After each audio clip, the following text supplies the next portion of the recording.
Hello, everyone. We are Vestra Umbra, and intros are laborious. So we're just going to get right into the recap of last session. Last session began in the Dewdrop Brewery, the remnants of the abandoned brewery, where you guys found a couple strange individuals surrounding one Darren Rostovich, a man who you had proof to be the Petal Run thief, the man who had been busting into people's shops, laying waste to the furniture and vandalizing things, stealing money, and especially stealing roses. You found some oddities surrounding Darren. For instance, or for one, he was clutching a strange amulet with the symbol of a pink thistle bush and the amulet appeared to have burned his hands somehow. Two, you found a symbol scrawled onto his right wrist, which Lysander was just about able to identify to be a primal rune. You would later discover that these things aren't necessarily powerful, they are just old, but it was it was kind of manipulated in some ways, so who knows. And thirdly, Darren appeared to be suffering from some kind of memory loss. He appeared to be kind of like phasing in and out between consciousness and like confusion, and appeared to be asking you guys to arrest him. This was all strange, but not strange enough to stop you from getting your cheddar change at the end of a well-done mission. So you arrested Darren, headed back to the Peacekeeper Corps, where Sergeant Caro congratulated you in his own way on a mission well done, paid you, and said, "Get ready tomorrow. You're gonna have a new mission first light of dawn. Your house is that way. Here's your pass to get to the rainwater silos." You took this. Took the money you had gotten, had some misadventures with some at bars, some at other bars, and ended up buying furniture for your house, getting Lysander a makeover. Sable may have gotten a makeover as well, or at least decided to change her style, which she does as the tide changes as well. And you guys headed back to your apartment, 9203, to sleep. And that is where we left off. Hey, guess what? Chicken butt, what? Dreams. Let's go! Yeah! That's exciting. Okay. Oh man, it's been a minute.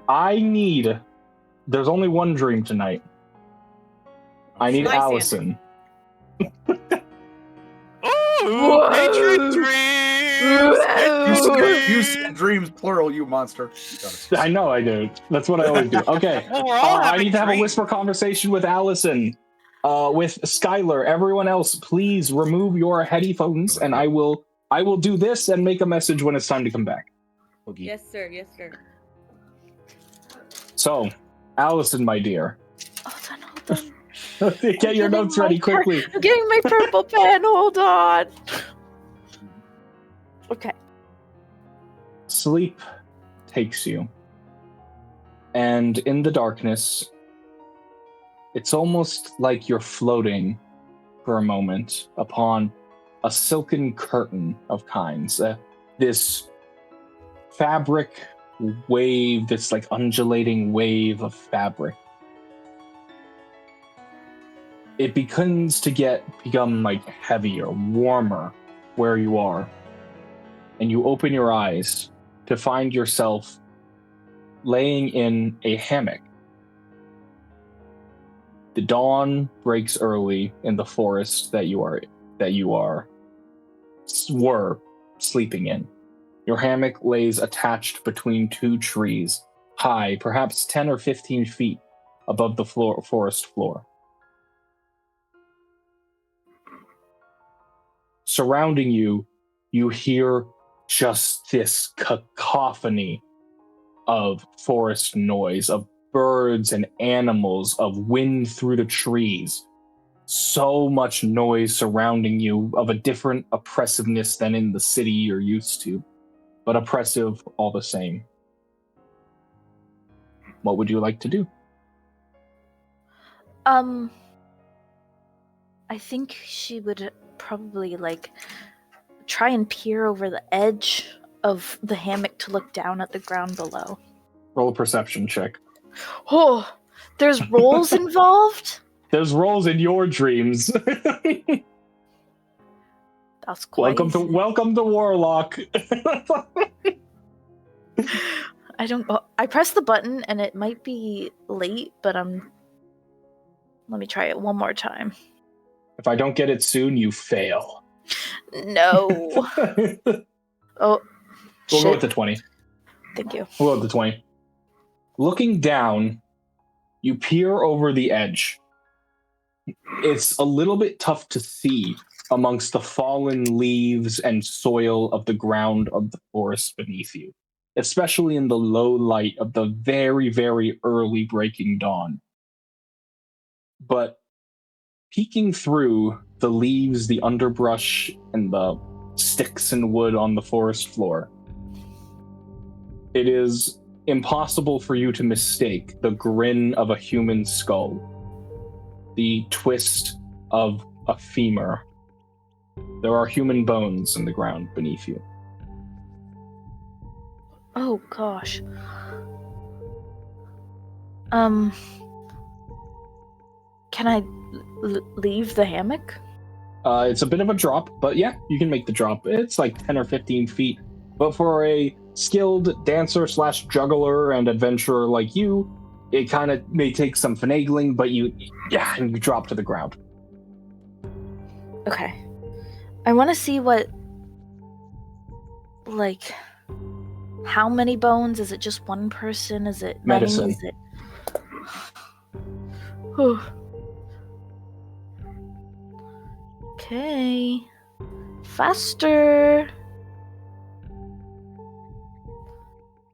It's not going.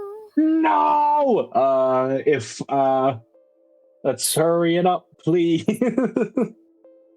Yes, try again. Okay. We'll use the first one. Yeah. 17. Looking through, it's tough to see amongst just discarded bones what goes with what. But as you look around, you will determine easily enough there are 3 human skulls. Looking more, you find things to support that there are 3 bodies down here, 3 remains. You don't know too much about human biology, but you've spotted a femur already. You look for more femurs, you know what they look like, you can find 6. You can find 3 remains of pelvic bones, one's cut, kind of broken in half. So it would appear there are 3 bodies down here. Okay. Is there anything around? Roll a nature or perception check. Okay.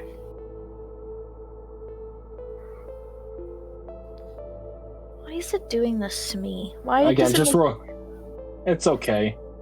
Just know that after this, you can just try refreshing the page or something. I am gonna refresh, but I rolled it twice again. Hold on.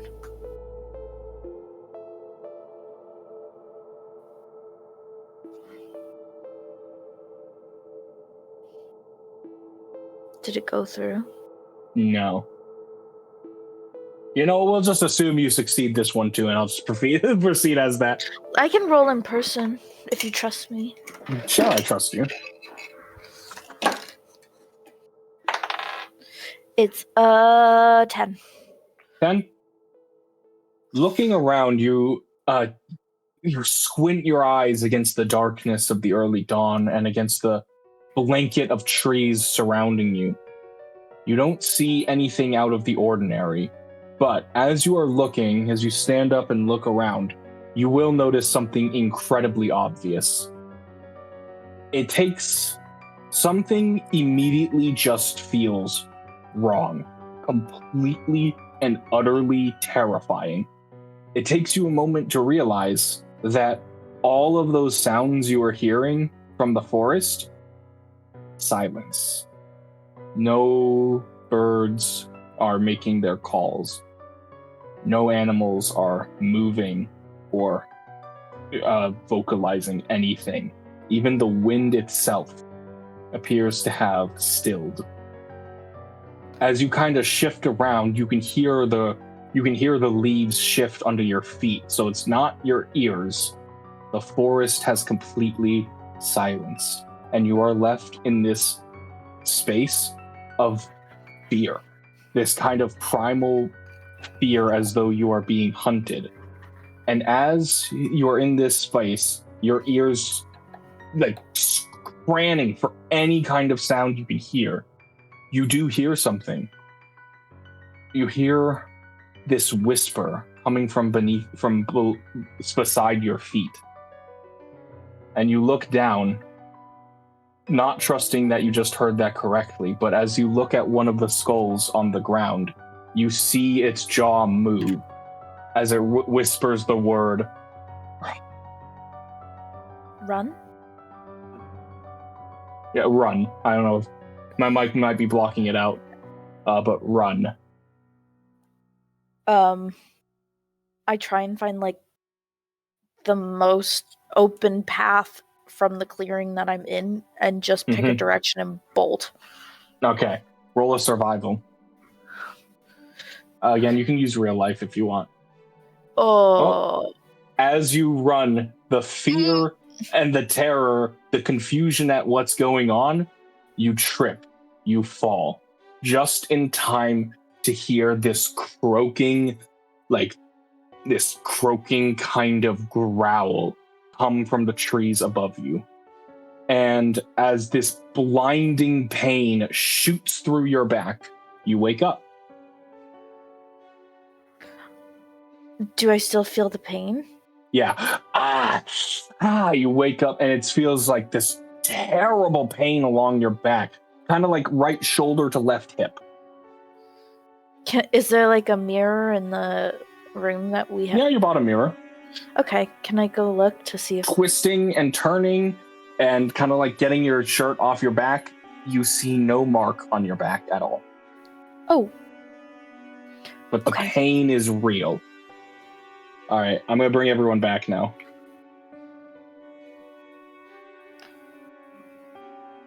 How? What's the dream? Skyler is dead now. Okay. That one on survival was rough. Okay. You all awaken in your own time, in your own way. The women, Sable and Lyra, because the women were bunking in one room and the men were bunking in another, I remember. You guys will wake up to see Skyler already awake. She woke up first. But in your own time, you all get up. Kinda, some of you more maybe, like, this was a good night, especially for, like, Lysander. Man, you haven't slept in a bed ever. No, so that was good. That was going to be a point of note. So maybe, like, at the start of the night, Lysander would look over to Calx and be like, all right, good night. And then he'd crawl under the bed. He crawls underneath the bed. Lysander. Yes. What are you doing? I'm trying to sleep. Calx turns over and he just tries to correct you. So I would sleep under the bed. Okay. Man, you've never slept on a floor as comfortable as this one. It's a comfortable floor. Yeah, it's a nice floor. But yeah, you got up. Maybe in your time you bought furniture. You have bought some food too. So you have some food. You have some snacks. Some of that, the last of the provolone cheese. And report to Sergeant Caro is your next objective. Whenever you are ready. Oh, such a wonderful night's sleep. Has anyone seen my hat? I seem to have misplaced it. Didn't you set it aside or something? Did I? Or Let's see. or Let me retrace my steps. We went We shopping. went shopping together Yes, yesterday. we went shopping. Correct. I got some better adventure attire. My other clothing needed to be cleaned, but I could have sworn. Oh! Can I ask her to roll me? Can I ask you to roll me a history check, Lyra? Oh, Lyra? Is it? Oh no, I'm sorry, not Lyra. Sable. Oh, Sorry. Yes. I'll get Yes. there eventually. I'll get there eventually. Do you think you will I would lost figure it Lyra when and you went to the Lysander Greek around. East? I just can't remember. Usually I keep it on my head so I don't lose it. You know what? I'll give it to you with that anyway, because you know what? This will be funny. You think, Lyra, you have a sneaking suspicion that Do you when mean you went to Sable? the Greasy Goose and you got really spooked by the guy who literally got murdered directly in front of your eyes, and you jumped into Calx's arms, the hat may have fallen off your head. So it may be at the Greasy Goose. No! Oh, I repressed that memory. That's what happened. That's why I had to get a new outfit. It was incomplete without my precious hat. Oh, the horror. Well, I mean, the hat is almost certainly gone forever. Oh no. In a place like the Greasy Goose, Let people it stay pick there. stuff up. You know, no. I mean, like, they don't let it stay there. Honestly, I Especially a never finely made hat. I never liked that hat anyways. It's fine. I'll get a new What? one. All right. I mean, how Kind much of was the hat hat? new. I feel kind of bad because, I mean, I kind of led you into the Greasy Goose. Do you want me to pay for your new hat? My eyes grow a little bit and there's like a sparkle, and then like I shake my head some and I like tap my fingers a bit and just be like, you do not need that. And I'll be like, no, it's fine. It's fine. We can get another one later. I mean, are you sure? Yes, of course. Honestly, it was my own clumsy fault, so it's all right. But thank you for the offer. I appreciate it. All right. Is there a kitchenette or like some kind of kitchen area in this? It's a livable home, Corey. Corey's like, We should be able to There make food in is it. there is a kind of like there is a You're one telling the kitchen. there is one wood fire stove. Wood fire stove. Yeah, you do not have like a working sink or anything like that yet, so you'd have to go to the rainwater silos to get some water or something, or maybe you have some buckets lying around that you took from last night. But you do have a wood fire stove. Okay, I mean, Calx would like to heat up some rations for everybody to eat. Okay. He's not a very you just good reach cook, you but you he's just used reach to into your cooking for bag. Lyra. You reach into your bag, you pull out beef jerky and some stale bread, and you just throw it into a pot and just let's fire it up. I try making like it's like toast. It's jerky Yeah. There you go. toast sandwiches. Like, do you have Good. proficiency with cook's utensils? Oh no, he's not a good cook. He's just cooks for Lyra. Okay. Well, you make food that is edible. I come down with like the messiest little hair, like Oh. everywhere. Lyra, I just finished making food for you. I imagine I like brought like one of Calx's oversized like shirts Hmm. as like a sleeping shirt, to where like we like fashioned it into like sleeping clothes, Mhm. Sure. 'cause, you know, and I like decorated it, and I'm like, all right, thank you. I'm gonna go back to bed now. Good night. And I Well, I take the food and Lyra, I we go have up to into we have to report to Sergeant Carroll. At what time? Soon. 30 We're minutes either ago. I so think close. like right now. Give me Roughly like 36 30 minutes. minutes. I just go back up to my room and I start changing and eating. Alright, well, I guess at this point we will be an hour late to Sergeant Carrow's. So, How far is it, Court? Oh, We what won't be is it? late, I imagine. How far is No, the you walk will. At from this our point, house you're going to be the- an hour. No, yeah. No matter when you walk into that office, you're going to be right on time. That's what I like to hear. Convenient. I think Lysander will probably like come out and he's just horribly like buttoned up, maybe like a nice buttoned up like color shirt we got. And it's like he does like I'm so unfamiliar with this. This is strange. Why use this? Why not make it one piece? Oh my goodness, come here. Do you need help? Come here. what? If you could Yes, I'll of just course. hold And I'll this- like hold this scurry ones out. around and I'll like help Mhm. button the button. And as you do it, there's one point, Sable, as you're buttoning, where you button, and then the place you're buttoning begins to like a little bit, and then Persephone will crawl out and kind of go up the shirt and down into Lysander's collar, and you'll be like, my gosh. Oh, hello. Oh, Good sorry. morning, Sorry. Persephone. Yes. Sable, I Um, think it would be lovely if we had like a little pocket for him to keep Persephone Oh, in. I might be able to make something like that. That's a good idea. Now that I don't have a hood. She rested on my head before. But You Oh can yeah, have the what high did collar. we no do longer with your wear. like? What did we do with your old clothing? Because I'm pretty sure I did we threw it like away. decide on Burned burning it or them. something? Burned them. it was Goodbye. decided that it was decided that it was no longer wearable. Yeah. They The simply sing-song burning. had to go away forever. Yes. Yes. Also, away we're waiting forever. on we're waiting on shoes. I looked at my bare feet. Oh, You yes, still we Did don't we have not any? buy shoes? Yeah, these are ridiculous size. They're had so to get long. them resized because none of them fit. So, Oh, so you contracted a I think Lyra, cobbler? like- I think Lyra finally comes out and I go, "Do you need shoes?" No, but I think other people would find me strange if I did not wear them. I haven't seen anyone else walk around the city barefoot. I'm sorry to say, Lysander, but I don't think people think you're strange just because you don't have any shoes on. Calx, That's I mean, the so way he rude. carries himself, he's What, hunched in the over morning. You Like can be he's- nice for like a little bit bird of longer. prey. What, He what else makes leers me above strange? people. What else makes me strange, Calx? It's the spiders. And general It's disposition. No They one don't can And see the the fact that you... spiders. Not unless I show them to them, but I usually don't. Well, I mean, you also just have a way of carrying yourself that's like, let's just say passively intimidating. But I don't carry myself. I walk.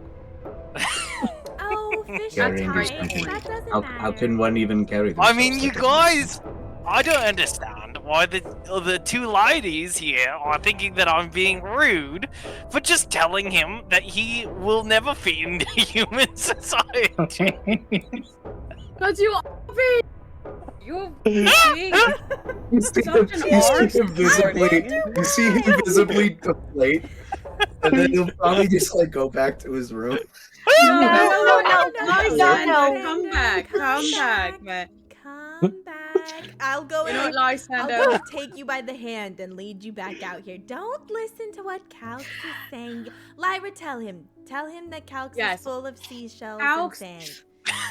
He is so rock-headed. He is just so stubborn. He's just full of rocks and pebbles. He's just Close enough. insane. That one. Beautiful. Absolutely. No, he literally is. He's just That's all a serious rocks and pebbles. condition. We should Yeah, look it is. into that. Well, not really. For Genasi, you know. No, if that's what that's we in are. your body, you will die soon. You Oh. can't be full of rocks and I'm pebbles. going and to not- also. I start taking off my shoes. I'm also going to walk barefoot until so you're not the only one not wearing shoes in the Do city. you have the proper calluses to walk barefoot? Nope. Then I don't recommend it. Lyra, Can you wouldn't be good hover for you. I'm above going. the No, ground? just so you're not going to be the only one. Lyra, My if that's fresh, the case, do rosy you want, posy Pete. do you want me to walk around barefoot instead?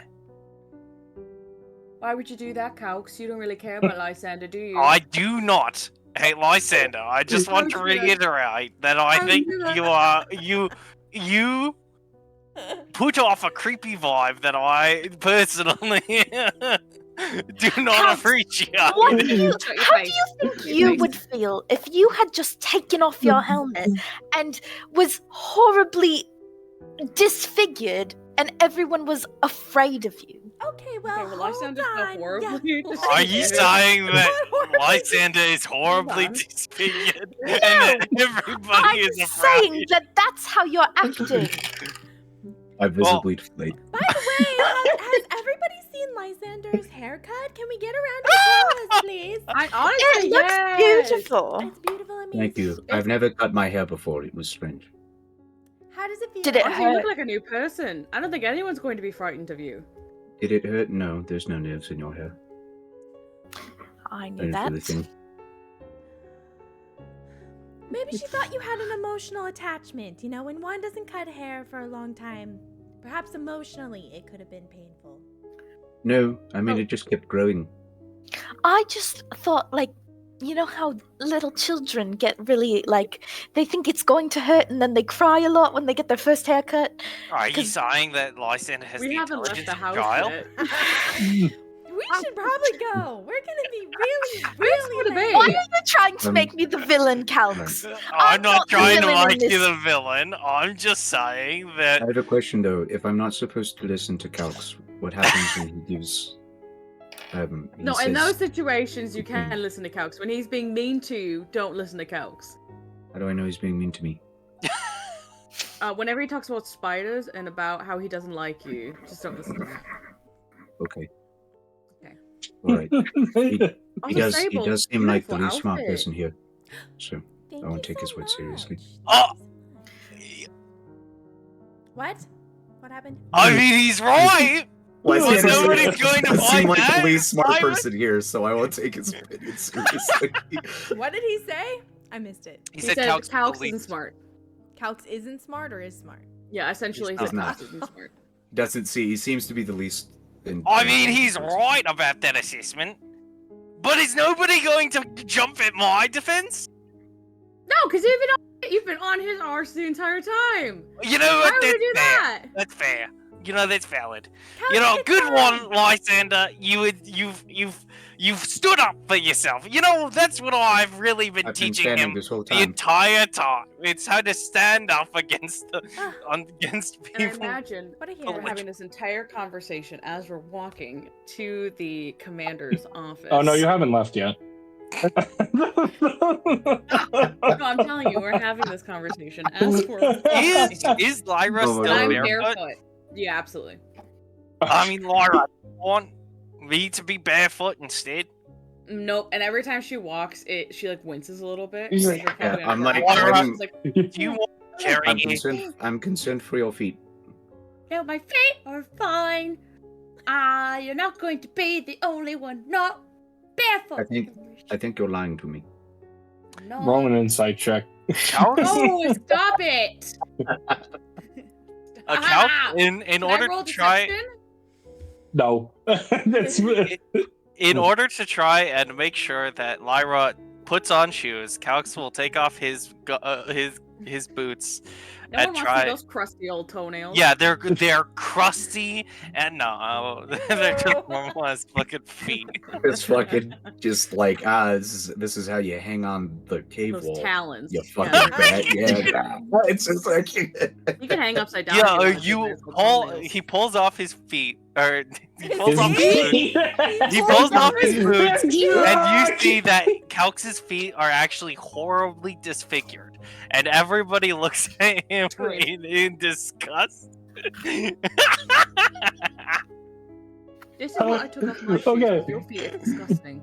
So, as you guys walk, apparently because you are, you will walk past the Star Pearl, which is the magic item shop that has been set up in this quarter. And last time you guys were interested in going there, but I had to go sweepy, so you did Yes. not. I have to buy things. If you would like to, the Star Pearl is open right now. I have a shopping Okay, list. it's been After mission the case. I briefing. have a shopping list. Hold on. I gotta don't find know it. After if we mission can briefing. enter.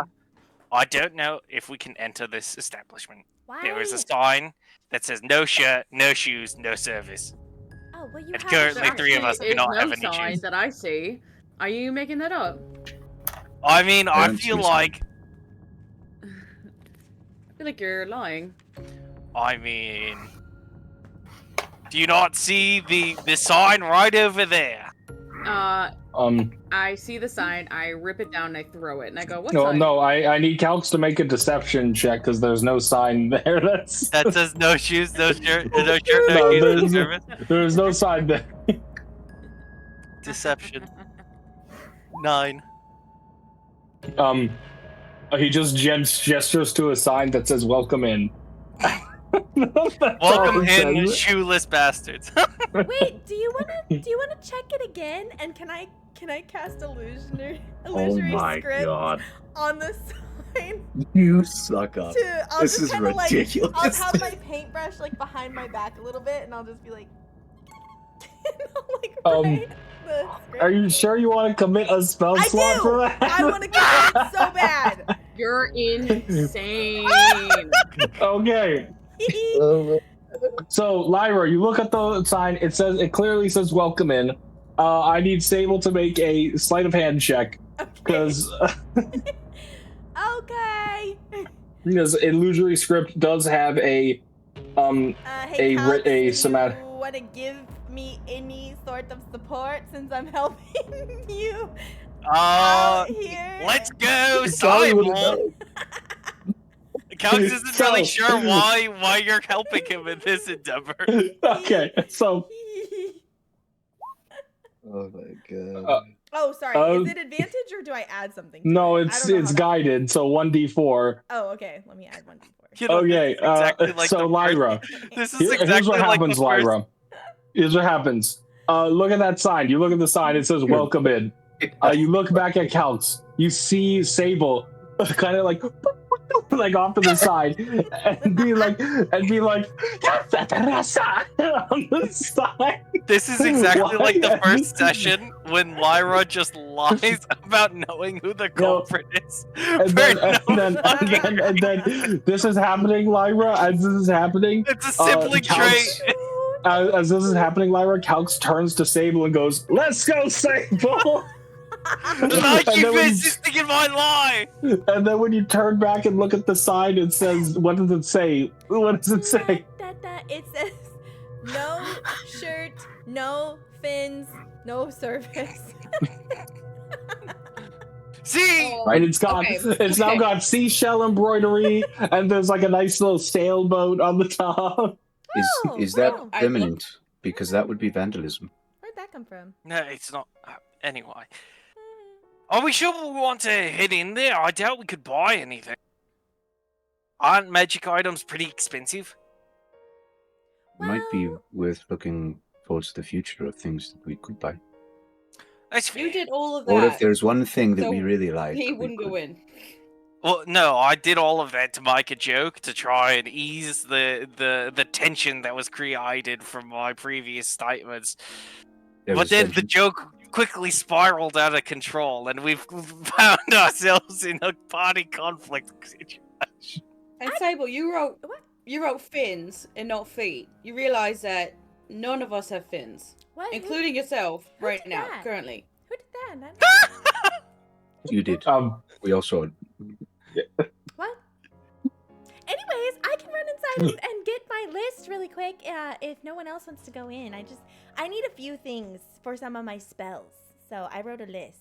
It's right here. And I hold out a list. All right. Oh, did you also see the siren says no selkies? Did you see that? What? Where? Oh, and then she says that I run inside the shop. Okay. So, as you enter the shop, I unfortunately, Do you yell "ow" as you run using your bare Ow. finger? Like, ow, ow, ow, ow. ow, ow, ow. Ow! So, as No, you I enter the go shop, in, I lock the door. as you enter the You shop, locked the door? Okay, you Yeah. lock the door. She can't come in. What Two do middle you fingers want? right up. Okay. Oh, T-pose. T-pose. I'm kidding, I don't lock the door. Crazy. I'm just kidding. Okay, I don't so- lock the door. You run inside, it Lyra, developed into chaos. and you are hit with Yeah. this. You are hit with this warm interior that smells of incense and like candle smoke kind of scent. Lining the walls are brightly colored like bottles and vials. You see weapons on a rack. You see a couple books and a couple scrolls on a shelf. And while there's a lot of stuff here, there is a clear and complete feeling of like haphazard disorganization. This place was clearly set up quickly, and it has yet to be completely set up. You see boxes opened that are recently emptied. You see like shelves that are still barren except for one half of them. They haven't been filled yet. And standing behind the counter, looking over what appears to be reports in the morning, is this absolute sight of a man. This guy is one of the most strange individuals you have ever laid eyes upon. Firstly, he is wearing, he is like this older, like maybe 50-ish-year-old guy with like a decent short beard and this long, well-kept, like styled gray hair, gray and salt and pepper hair that kind of falls down to his shoulders. He is wearing these eccentric, bright blue robes with all these adorned jewels and gold embroidery on them. And he has this most ridiculous hat you've ever seen, where he has like this brimmed hat with a straight up like taxidermied eagle on the hat that's just on his head. And as he looks at you, his expression is grim and deadpan. And with all this embroidery and all this weird stuff, he looks at you and he goes, "Welcome into the Star Pearl. How may I help you?" Here's his token. Here's his token, by the way. There's his token. This campaign has developed into chaos and violence and anarchy. There are no more. I like your bird hat. Thank you. You're welcome. How may I help you? I believe. Burst into the door behind Lyra and trip a little bit and just be like, "Why did you think?" And when I see the dude with the bird hat, I'll be like, "You also see the guy in the bird hat, right?" Like, I do. oh my gosh. I do Hi! see the guy. Wow. Welcome, It's atrocious. welcome into the Star Pearl. He says to you, "How may I help you?" I imagine the rest of the party would follow behind. Mm-hmm. And to each of you, welcome into the Star Pearl. My friend here has a list. I just have one particular item I would like, and that's it. Of course. You go first. Everything you see before you is available for purchase. And I do have some more items sequestered in the back. Please ask, and I will help you. Oh, fantastic. Do you have a ring of mind shielding? A ring of mind shielding, of course. How much would it be? Let the DM look up the item, and he will assign a price to it. It's uncommon. If that helps. Sky feels like he's an AI. It was just put at the front of the store.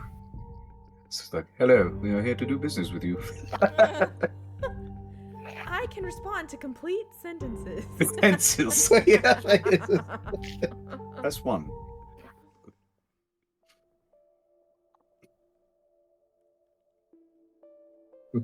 The fuck? Okay. Cool. I have two versions of a ring I have two rings of mind shielding for sale. This one is a standard ring of mind shielding.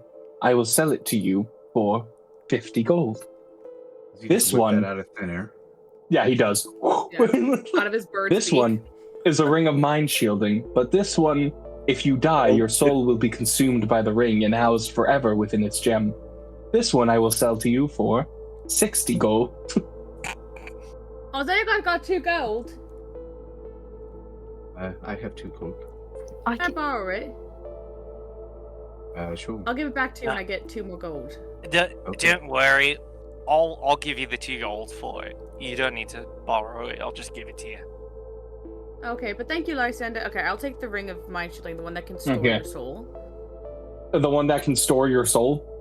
Yeah, the one that can store your soul when you die. Okay, so you have the ring of Wait. mind shielding that can store your soul if you die. Why? Why? Oh, Calx, what if would I you- die? What And if then I you can still die, talk and to then it can Lyra. Store my soul, and then we have magically gifted friends that could maybe reinsert my soul into another body. And I'm still Yeah, alive. like a mechanical body. Why? If only we had an artificer on the team. Why? I have a question to you. Sorry, I didn't know your name. My name. I'm broke now. All right, I'm gonna call I'm you broke. Vendor. Is that all right? The Do not- Vendor. No, You will not call me the vendor. You will call me by my name. What was it again? And What- that what was name your name is. What is your Ma- name? You wish to know my name? Yes. Yeah. You must make these questions more clear. My name is. It should be at the top of my notes. Hang on. Can I insight to see if this is magic of some kind? Yeah, my name is Sunshore. What, Roll sun, insight. sun Roll insight, shore? arcane, or arcane. Sunshore. This guy doesn't seem like a human being at this point. And Lysander, is the you look clear into his eyes. You look authority into on his that. eyes, Lysander, and you see these wide, unmoving eyes that stare back at you with a blank expression. And when you look into those eyes, you see the soul of a man who has seen things beyond mortal comprehension.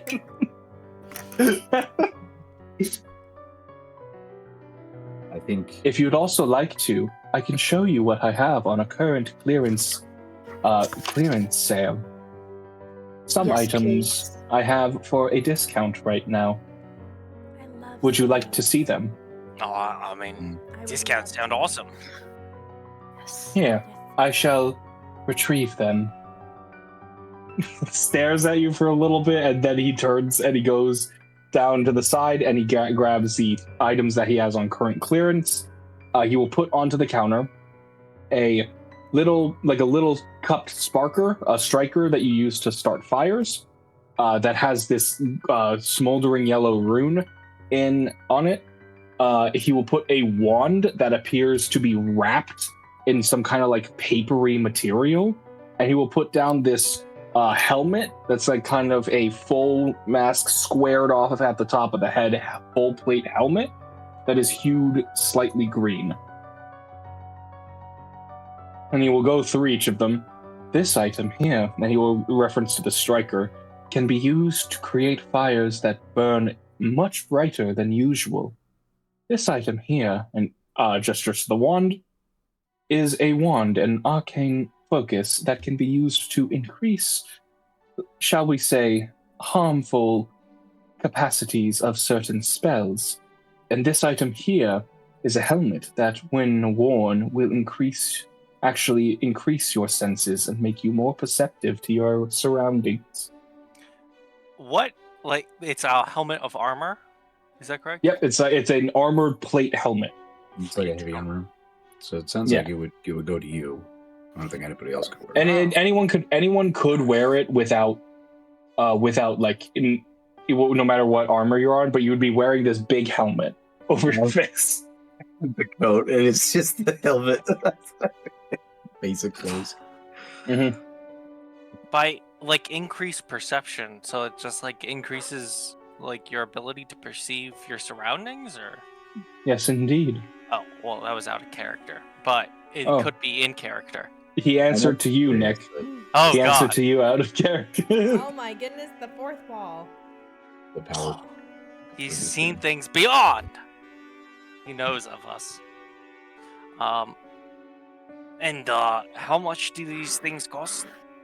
Each of these will cost, and he references the wand and the helmet. Each of these will cost 50 gold. This will cost 10 gold, and he gestures to the striker. All right. I'll pay for the striker. I think that would be very useful. Okay? He takes your gold. He will give you this item. It is called the... I forgot to copy this one over. Hang on. Hang on. Hang on. Hang on.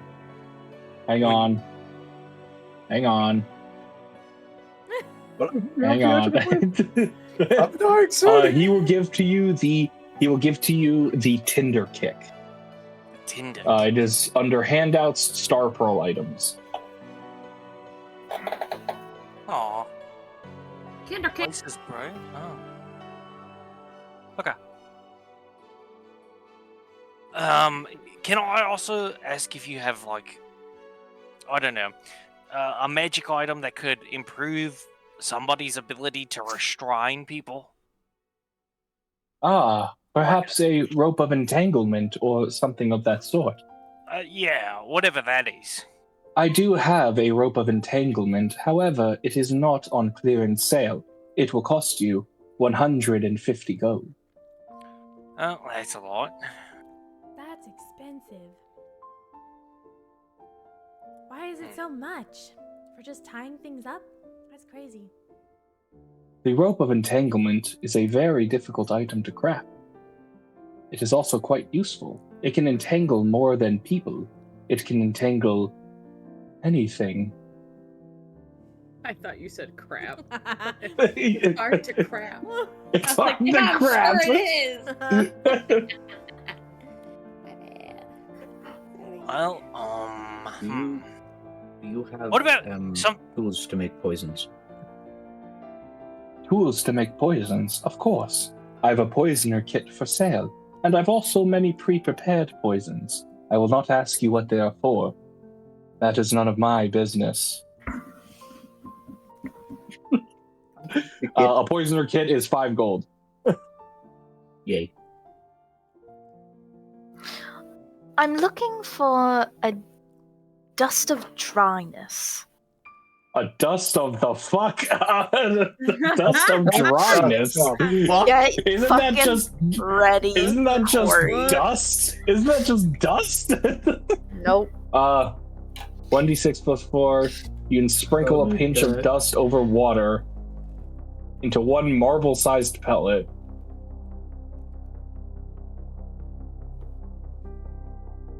Released 15 cubic feet of water? Oh my god! I thought all dust was dry. Am I incorrect on that? Holy moly! You can store a lot of water! Dust of dryness. A sought-after item. I have a pouch here for sale. It will cost you 100 gold. Oh no. I don't have that money. Then you shall not receive the dust of dryness. It's an uncommon magic item. Yes, but the ability to throw 15 cubic feet of water at something is pretty bonkers. Do you know how heavy? Do you know how heavy that is? No. That's like 3 tons. That's like 3 tons of water. I know. I was really excited about it. Yeah, it's a lot of water. Okay. What about a gem of brightness? A gem of brightness. A trivial item. Of brightness. Okay, 50 to the magic. Philip Bradley, but then fire a brilliant hole.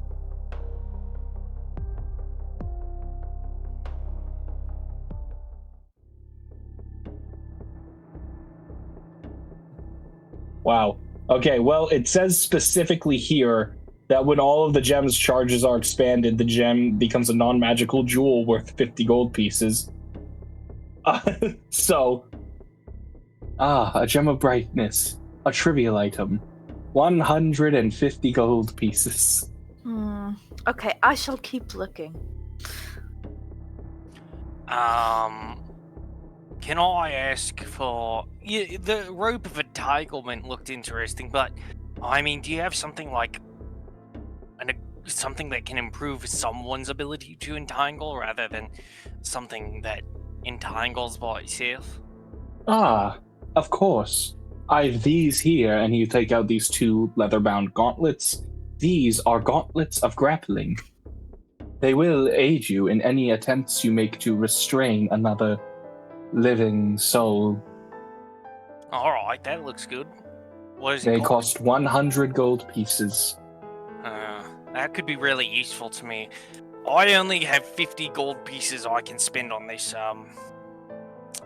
Can I partition the aid of anyone else if I'd be willing? I'd understand if you can't, of course. How much? I just need 50. Well, actually, I could get by with 46? No, 44. 44 gold pieces. I wish That's I how much I could. have. I'm so sorry. No, that's fair. I'll give him 44. 44? I'll split with you. I can give All right. 22.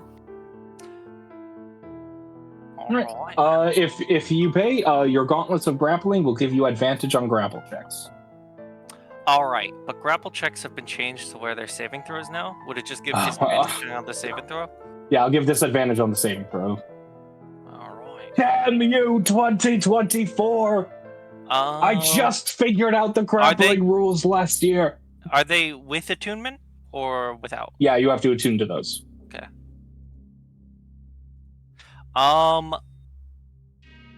Also, for the jump brightness, with the Tinder kick, I think we should be fine in terms of light from now on. Okay. So we need to write down my debt somewhere. By debt? Would anyone else like to purchase anything from the Star Pearl? Any potions of healing? Of course. I have potions of healing available to sell. One standard potion of healing in my economic system, says the DM, is 20 gold pieces. Do you have the materials to make potions of healing? I have do? herbalism kits to sell, but I do not have the herbs and magic salts required to craft the potion. Those you'll have to acquire from somewhere else. Alright. I know how to make them, Skyler, but it would be cheaper, but I think it would be a good idea to buy one. I think that's a good idea. I'll take one. 20 gold pieces. Okay. Do you happen to have? I unfortunately I haven't thought much about bigger items. I'm just needing a few things. I don't know if you have them or if you can point me in the direction of someone who might have them. But I need a diamond and then some like little stuff like charcoal, incense, and herbs. That might not be the right thing. If these are magic items you require to cast the spell Find Familiar, I of course have magic item or magic components prepared to sell. Here, how many casts of Find Familiar would you like? Well, I have to be able to pair it with diamond that's worth 50 gold as well. So I would say maybe three casts. Very well. That will require 80 gold. 10 for each set of charcoal and herbs for Find Familiar, and 50 for the diamond. Perfect. I will dump my gold coins onto the table for him. And he will give you your materials, your mats. Thank you so much.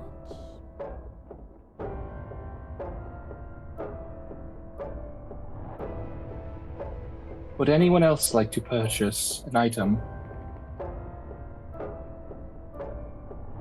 It sounds like a no. Would the helmet be useful to you at all, Lysander? You're already good at seeing things, but being able to see more might be helpful. Maybe, but I don't think I want to wear it. It looks stagnant. I feel like I would struggle to see in that. Well, it's supposed to make you see more, so I don't know how that's true. But, I mean, your assessment is probably correct. Plus, if I can already see well, it might be better to have somebody else who can see well.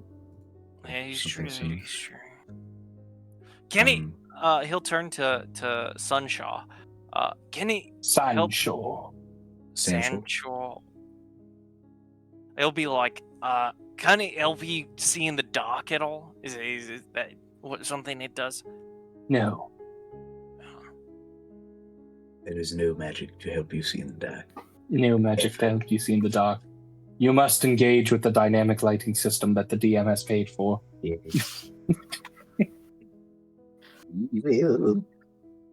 Any other purchases?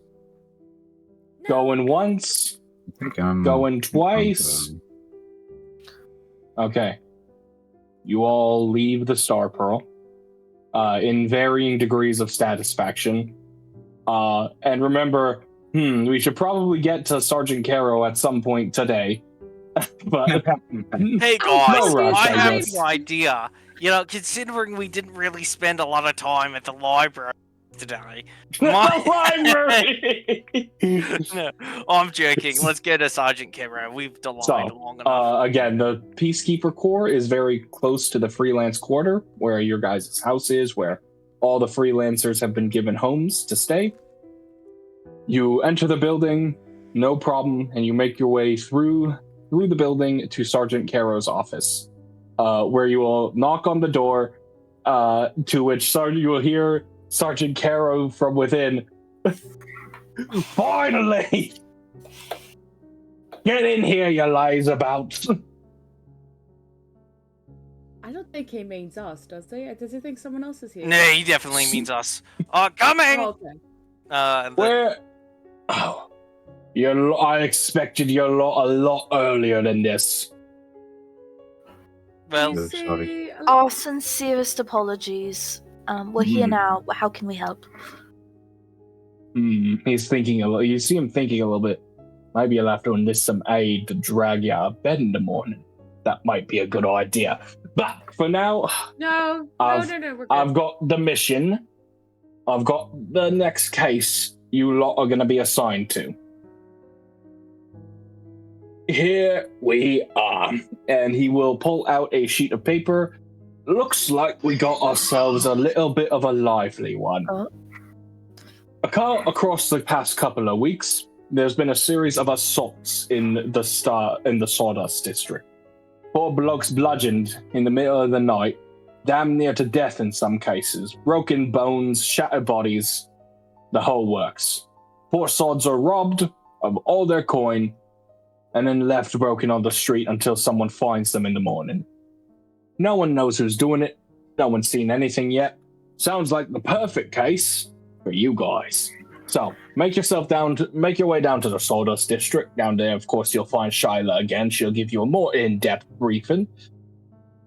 Bring me the assaulter back, preferably alive, with information and proof of his crimes. And, of course, you'll get your reward. Same as last time. Any questions before we go? When you say you're going to send an aide to wake us up in the morning, is that like negotiable? Like, do you have to send an aide or? I mean, you were literally yesterday begging this man Calx? for somebody to join the Calx? team. I mean, No. They're vastly different, right? Like, How is it especially vastly having I'll tell you this. If I'll everyone tell else you on the this. team, we don't need an aide to wake us up in the morning, Calx. I'll tell you this, Lyra. If you can get to me next time without being late, then I won't enlist an aide. Maybe don't set a dawn. I'll pretend I didn't hear that. Now, any questions from a serious standpoint? I look up from my If not- sketch. What are we doing? Someone else tell it. You all right? Get out of here. I want to see this cleaned up as quick as the last one, all right? All right. Yeah. All right, get out of here. Down to the Sawdust District with you. Bye-bye. It probably wasn't that important anyway. Right?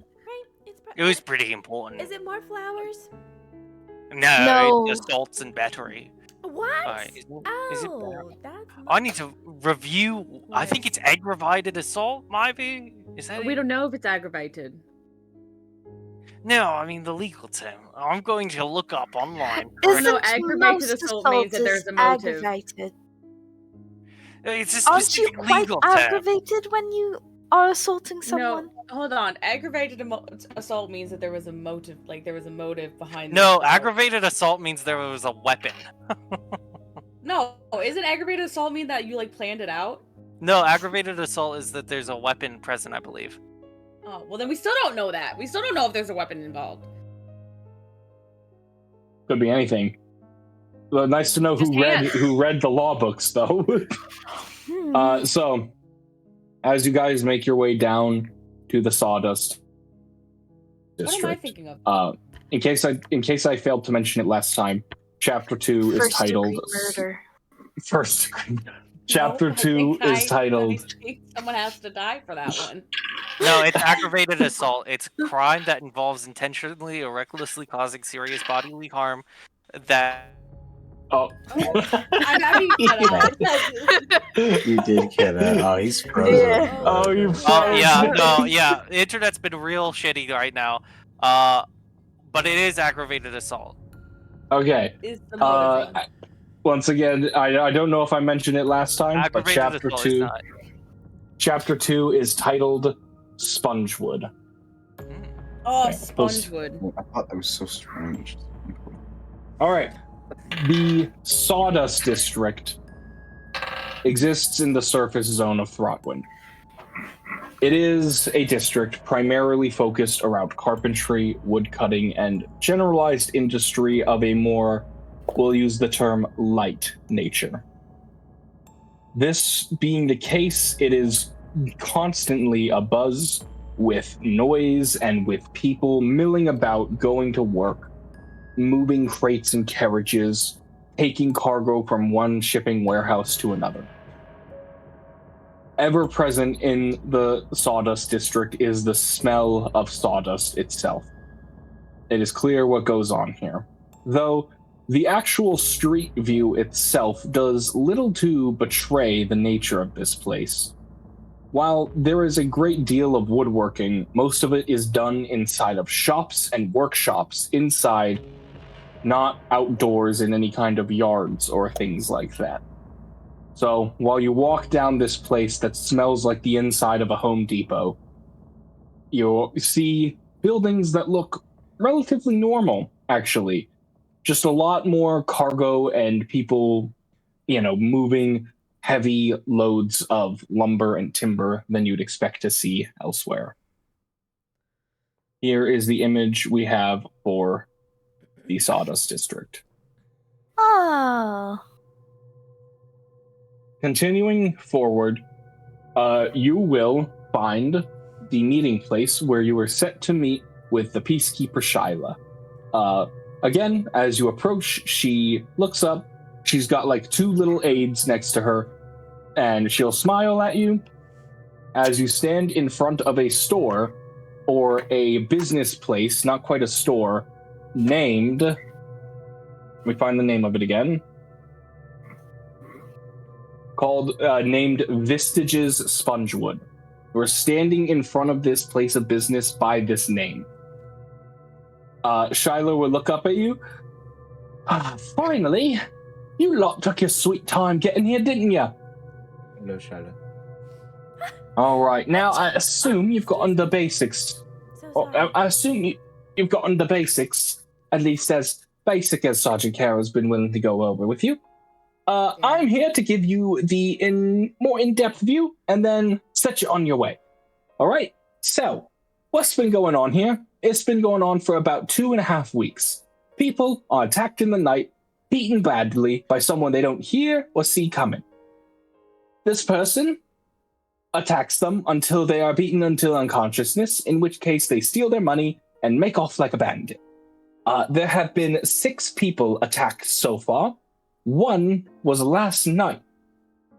I have a list of victims here for you. She hands you a small piece of paper.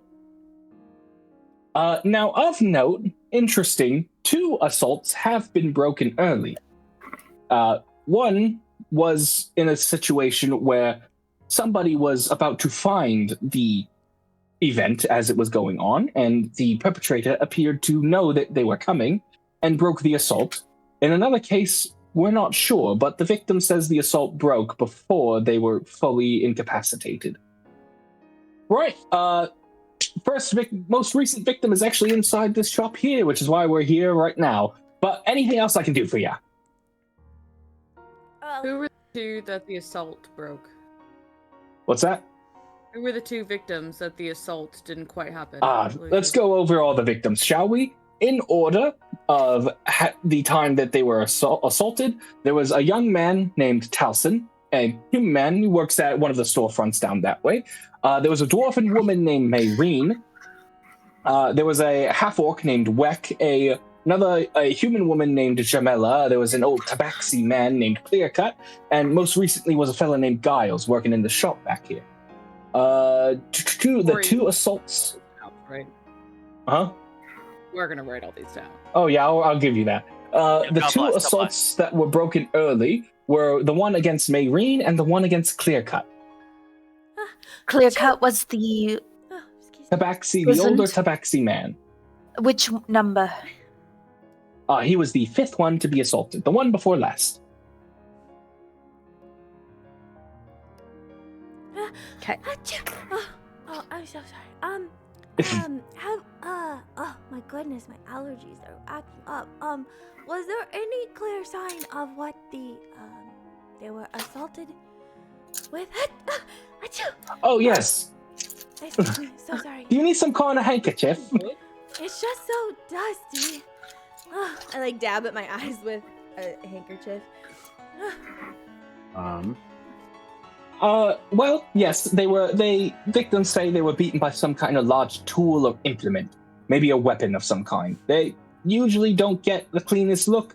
The perp's MO appears to be first hitting them over the back of the head before they can react, so that they're stunned and can't do much, Oh, that's horrible. while the rest takes its course. Oh no. Is it as bad inside? Probably. Oh no. Oh my god. Well, you asked for that. You don't have to write it all down. Corey, Any other questions? I have a question for Corey. What? While this is happening, could I sequester myself away somewhere and try to buy a mask? I assume that the workers here wear, so they don't breathe in all the sawdust. Do they have anything Oh, like sure. that? Yeah, those are super. They're basically just handing those out of just these ragged masks that you put over your face so you're not constantly breathing sawdust. I will get 5. Yeah, sure. And you don't even have to Again, pay for these. Again, they're basically just handing Okay. these out. I'll come back towards the end of the conversation and I'll handle so- the Sable. They were all Who you attacked in Oh, alleys, thank right? you. I'll put it on. Some in different places. I'm not quite sure who was attacked. That's something you'll have to figure out. Mm-hmm. All right. And do you know like general locations of where they were all attacked? Were they all like near this general area, or were it just spread out Yeah. throughout the wood district? It's been a bit all over the Sawdust District, but we're not in the biggest district. Everyone should have been within, 30-ish minute walk of here. Okay.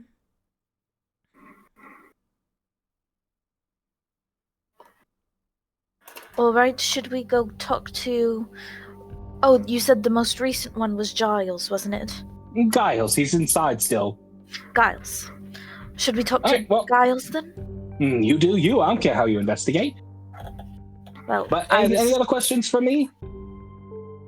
No. Anything else? Anything else? All right. No, See you later. I And think we are fine. she's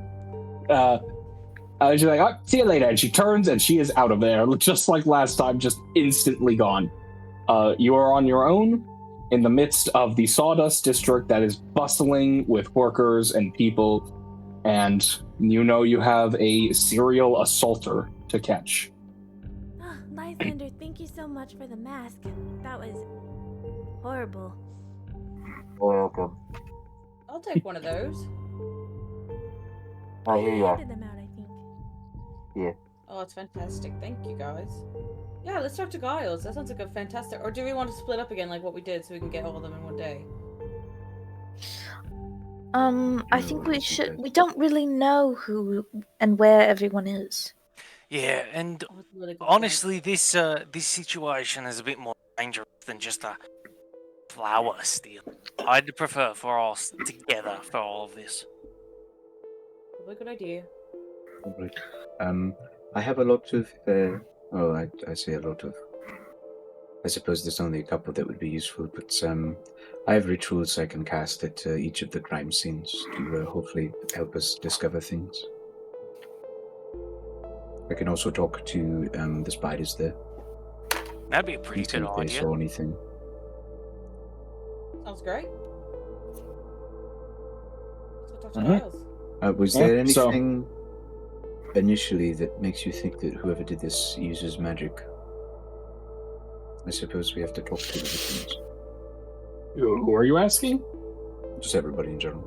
Oh, okay. Yeah, the no, like not hearing them walk up kind of took me by surprise. Yeah, and Possible then. being able to be ambushed, that means somebody who's, at least, it might not be premeditated, but it definitely is somebody who's able to hide pretty well, either through magic or some other means.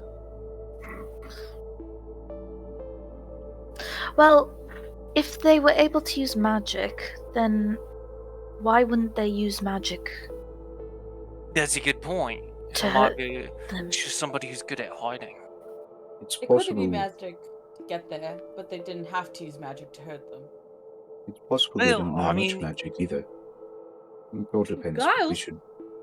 should talk to them. Giles? No. All right. So you guys will head into Vistage's Spongewood.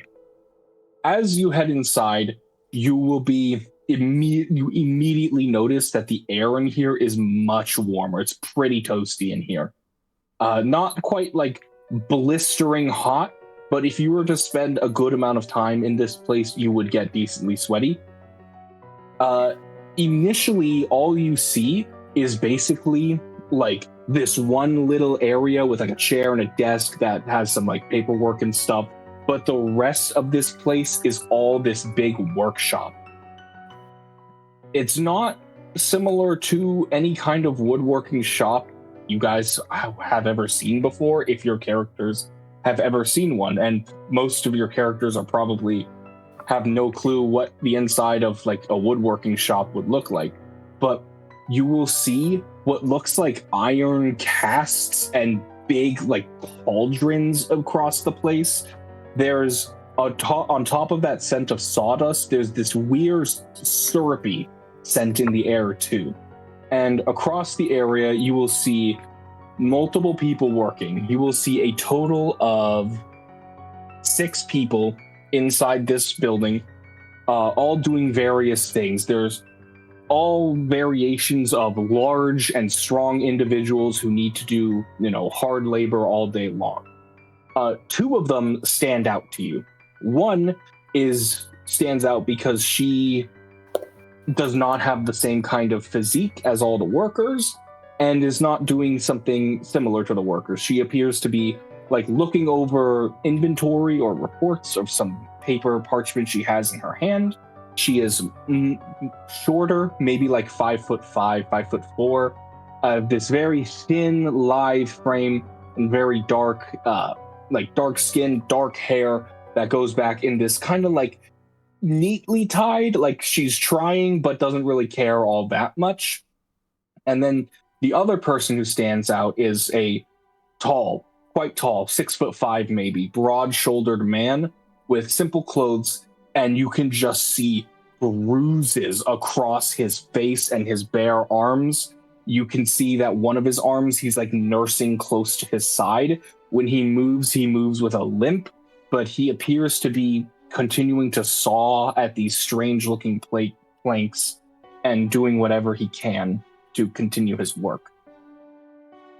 The woman who kind of stands apart as maybe like a foreman kind of role will notice you come in. She will say something to the worker she is working with, who is this kind of like broader-shouldered. Well, they're all kind of broad-shouldered, but more broad-shouldered than most human woman with like very bright blonde hair. And she will come up to you guys and, am I correct in assuming that you are the freelancers who were supposedly come to interview one of my workers today? Yes, that's us. Good. Well, we are all willing to answer questions for you. This is a very unprecedented event that has occurred. Anything I can do? My name is Elijah. I am the owner of Vintage's Spongewood. Elijah. Sorry, not Elijah, Elijah. It used to be Elijah. Now it's Elijah. the owner of Vintage's Spongewood, and I will assist however I can. Giles, you must notice him, is the one who was attacked, and just try not to take too long. I've still many quotas to meet. All right, we'll try and keep it brief, but we have no guarantee for you. Of course, it's better to catch whatever bastard is doing this than to make the deadline, I suppose. That's true. Is there a place that we can set up to speak with him? We have a small yard. You can head out to the yard maybe if you want some privacy. It's just around the back there. It's normally where we keep some of the recyclables and trash items, but that's the closest you're going to get to privacy. All right, we'll meet him over there then. All right. Again, try not to take too long, and I'm willing to answer any questions if I must as well. Nice. So you walk up to him, and you can see this guy is just in pain as he's trying to work at these things. Some of the other workers might come up to him and be like, "You good, man? I don't know what to do, but you're clearly in a metric ton of pain." And Giles each time will wave them away, and he will, go back to his work. This guy has been beaten. His eye is black. He's got swelling all over his body and bruises all over him. And as you approach, he will remove the mask that he's wearing, because again, everyone's kind of wearing work masks. And I suppose you're the freelancers, right? As I look at him, Corey, can I do a medicine check once over of him to glean any information maybe about how he was attacked, what he was hit with, anything else?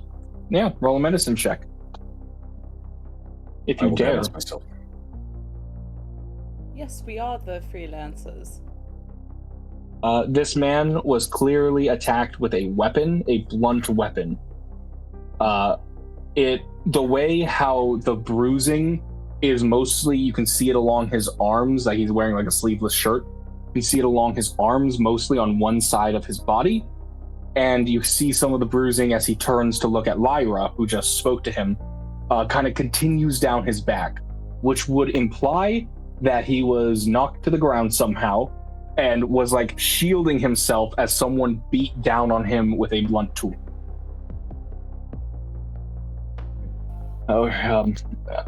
Suppose you'll be wanting to ask me some questions or something.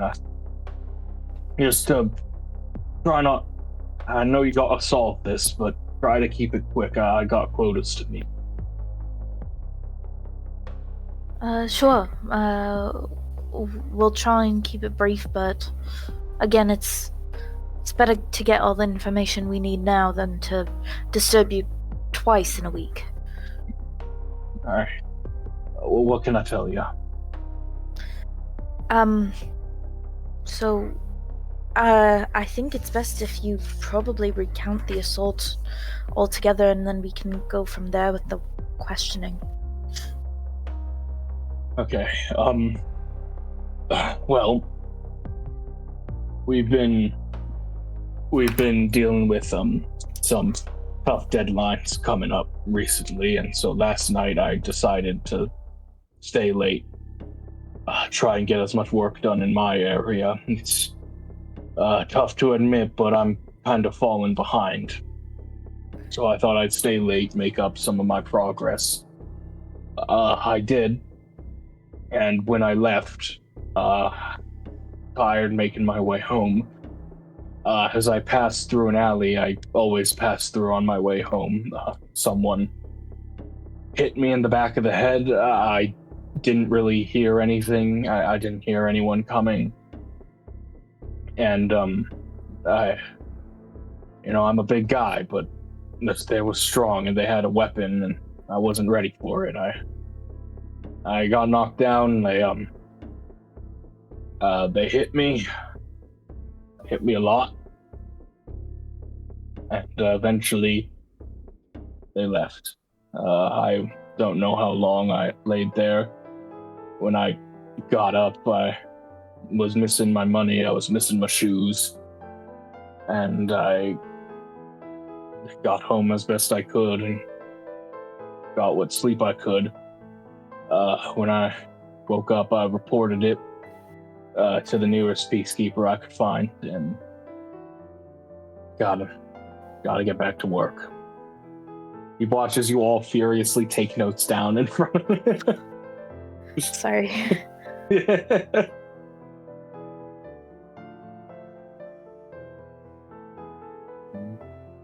So it's just right outside the shop where you got attacked, or was it like down the path? No, it's about a 5-minute walk from here. I can show you where, I suppose. That'd be great. I mean, we know you have a quota to meet, but that would be great. All right. Yeah, come this way. He will begin to walk out of the shop. And on the walk, you guys can of course ask him any questions you want. Hello, Jake. Hi. Sorry about the delay. No, it's all good. You had to fly. You had to spread your wings. So, do you want to try and join, or do you want to put it off? 100%. I need to get into Roll20 and stuff though. So Okay. Let me set up the thing. Are we taking a pause, or should we wait? Let's take a pause, man. We'll take a pause. This is a good spot as Giles walks out. Can we? And hey- Oh, keep going. Oh, well, no. You say it first. You say it first. I was gonna say, can we use a little bit of time to discuss the questions we do want to ask him? Yeah, I will say real quick before that. Yeah, thanks for engaging with the mystery guy. Like, when you're like, oh, maybe they have magic. That feels good on my part because I'm like, the plan, it's coming together. Plan? Well, I mean, we know. Yeah, you advertise this campaign as we're investigators. I feel like Yeah, it would but, be like- pretty poor of us to be just like, man, why do we have to investigate things all the time? I don't want to investigate. What do I look like? An investigator? I gave my character an insight proficiency for a reason. That's what Jake's No, other but- game is about. Of investigating? You set stuff up and they just choose not to investigate. I set stuff up. I hand them the answers when they refuse to talk to anybody, and then they go, "Everything adds up. Let's just not talk to anybody about that." Fair enough. Okay, I'll be back while we're setting. Yeah, that's the No, the yeah, group but- of- that's no, the but, group of like- guys where it's probably a better beer and pretzels game where you just show up and kill shit and get rich. Yes, Yeah. And they're role playing, right? No, but like, because like, it is an important detail that nobody heard this guy coming, and you guys pick up on it, and that makes me feel good. So thank you. Anyway, Yeah. Okay. guess we're So taking- for your order of processes when we get to the scene 2, just so you can anticipate that. When we get there, first rituals detect magic to see if there are any remnant traces of any magic used, I would say. Okay. And second is to look for spiders, and then ritual cast, speak with animals, to talk with them and see if Okay. there were any spiders in LA that saw anything. Now I Okay. will say maybe I can strong arm you here and say that spiders typically, especially ones that build webs, love the color brown. It looks like falling leaves to them. They love to build like webs within like dead leaves, like around like fall time, which is why if you leave a lot of cardboard out, spiders will recognize that and they'll build webs in your fucking cardboard. They love that shit. Not all of them, but some species particular. So we are in an area surrounded by a lot of brown and wood. Maybe I can strong arm you and say spiders are more likely to be in the area. I mean, I'll just sure. I was gonna stick with the because spiders are freaking 1d4 minus 1. They're everywhere. yeah. Like it was like 1d4 minus 1 spiders, and spiders are freaking everywhere. Yeah. So it's like All it really does is take you a second to look, just anywhere in Yeah, your life. and no, you'll be they're able to find it. everywhere. Like I remember seeing a thing of like how scientists catch spiders to study, like small spiders. They will walk out into a field with a big net and do this with the net, and Just then when grab. they stop, they will have like 30 spiders in their net. It's like, where the fuck are all these spiders coming from? Dude, they're everywhere. It's their job, man. They gotta kill all the small things and eat them. Yeah, you know. So yeah, there's probably gonna be spiders there. Okay, it would suck to come to the circumstance of just like there are none in this area, and maybe you do that. Yeah, not a single spider. But I was like, oh man, because I imagine you're building a lot of the information around the fact that I'm going to be able to talk to a little critter that nobody's, the people who are committing these crimes aren't thinking that they have to worry about that shit. I would assume. Until if they start to, then that's a problem, right? Yeah. And that would be cool. Like when that does happen, it's like, that's how these people are figuring this shit out. Anyway. By the way, Jake. So going the what we're gonna go with, okay, is you decided after last night, Sergeant Caro officially accepted you as a freelancer, accepted your job request, and was like, show up tomorrow morning.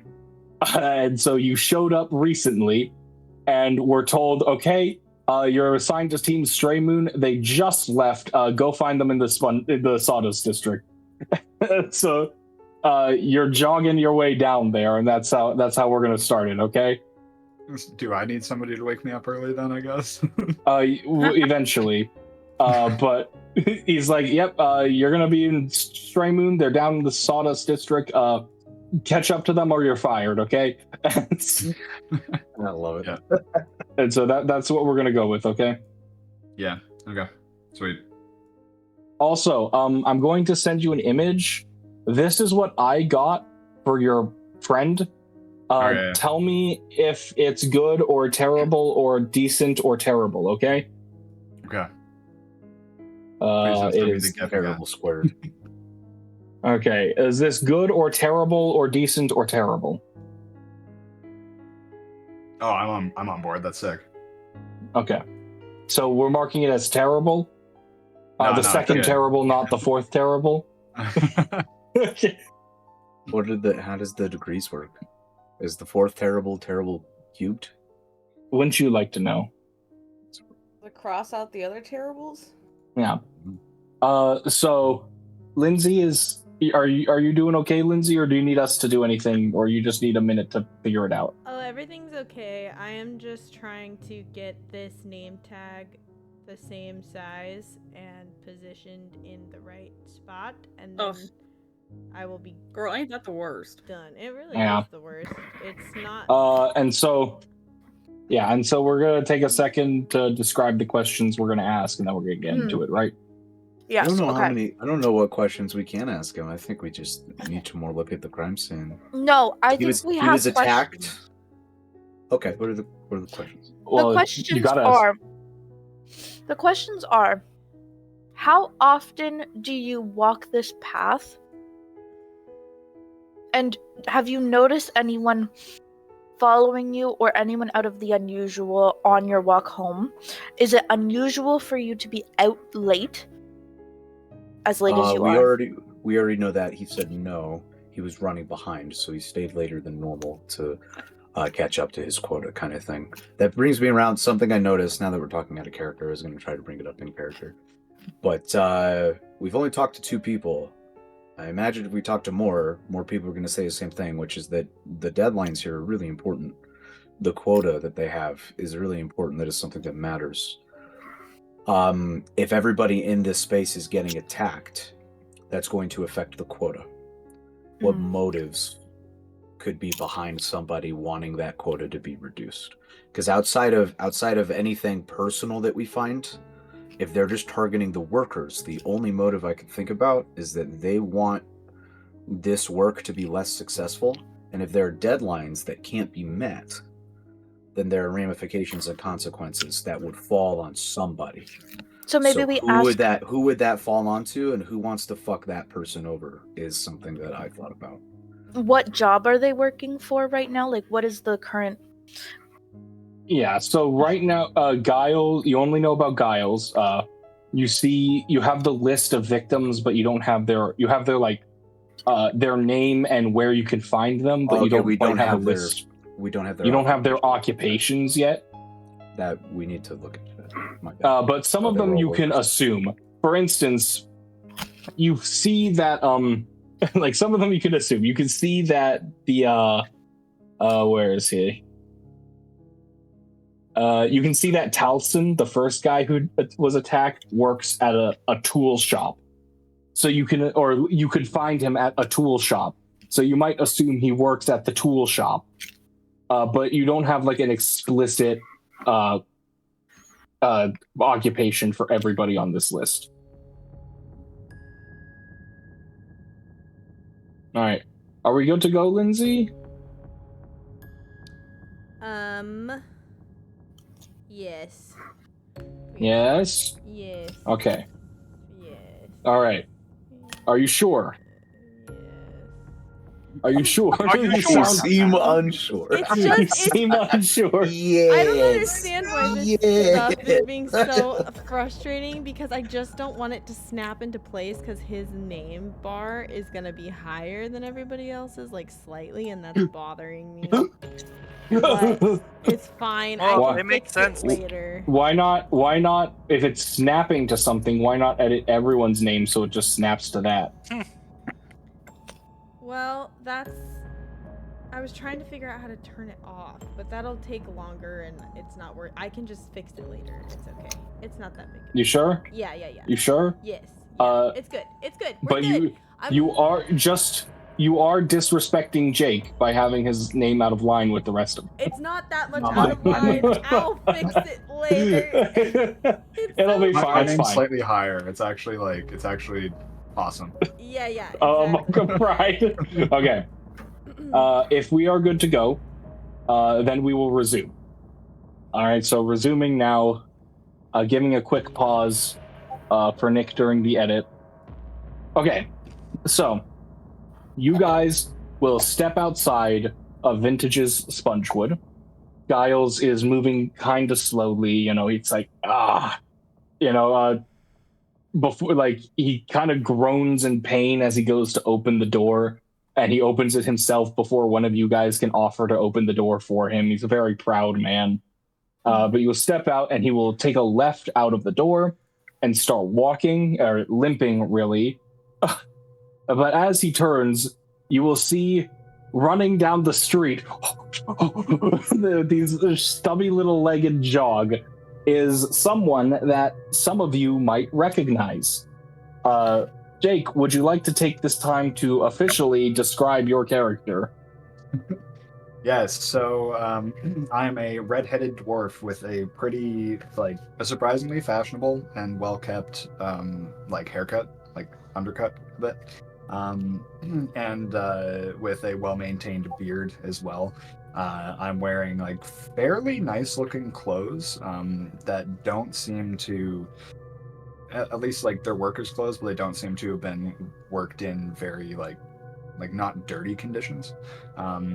I've got some armor on, some splint armor, and I'm wearing a leather glove on my left hand, and yeah, I'm sprinting down. Would my buddy be with me? That's up to you. Yeah, I'm running down, and I'm accompanied by a what appears to be a metallic. Actually, it's kind of giving Panther vibes now. A little bit. Yeah, with a metallic feline. I'm just gonna put in the token. There. I'm getting them ready. You could Why put, didn't you could this put, save? token and other art as well and stuff. Then Why didn't they save? Hang on. Sorry. Hang on. They didn't save when I did this in Roll20. Give me a sec. Oh, it's all good. Yeah, I hate it. You have to save each individual step, or else it doesn't save it. That's pretty cool. It's Yeah, pretty thanks. cool. It is very. Thank you, Corey, for. And you How- should how big is it? actually. How big is it? It is a medium-sized creature, so it is approximately the size. It is approximately the size of maybe like a wolf. It's Yeah. a decent size. Yeah, it's like, You should see in your journal, by the way, your both of your characters, Mm. and it appears to be working now. So if I go back to here, I can put your token down, Shift Z it, and then I can put this token down and Shift Z it. There we go. All right. Yeah. So this little dwarven guy runs up to you and he's like, "Oh, do they notice? Like, did you describe what you're carrying, by the way?" On attached to my hip are a couple implements. I have a chisel. I also have a small mace, and on the left-hand side, I actually have a pistol. You Oh see my this god! little He has a gun! revolver 6-shooter Get down, pistol, Lyra! which a lot of you probably don't recognize what it is. But yeah, this guy runs up to you. Lyra. I whisper to Calx and I go, "That's the guy. The Calx Yeah. is the guy I talked to the commander about." Lyra, Lysander, and Skyler all recognize this guy. You mean And, the guy you wait. asked the question Ignis. to? Ignis, as you get down here, you never asked who was on Team Straymoon. You were just told by Sergeant Caro to join Team Straymoon down in the Sawdust District immediately. And now that you're seeing these people you recognize, his gait might slow a little bit. Hello. I come up kind of out of breath and I'm trudging down and I go well, ladies, I wasn't expecting this. Who are your friends? And when he says friends, he will gesture to Calx, Sable, and Lysander. I'm Lysander. We met last night. What? You may not recognize him. He had a bath and a makeover. And he got Oh new my God. clothes. We went to beds, baths, and beyond. Well, nice feet. It's like, Oh, what's that? We're working on shoes. That's to happen later. Well, Why are look- you here? And what is you- that strange facsimile of life? Oh well, this is my companion, Rufus. He's been a good friend to me, and I am quite effective in battle. Well, and I will say that I like the new look. I thought that you looked kind before, but now the outsides match what I assume is on the inside. Oh, That's the first time anyone's ever said something like that to me. Well, just respect.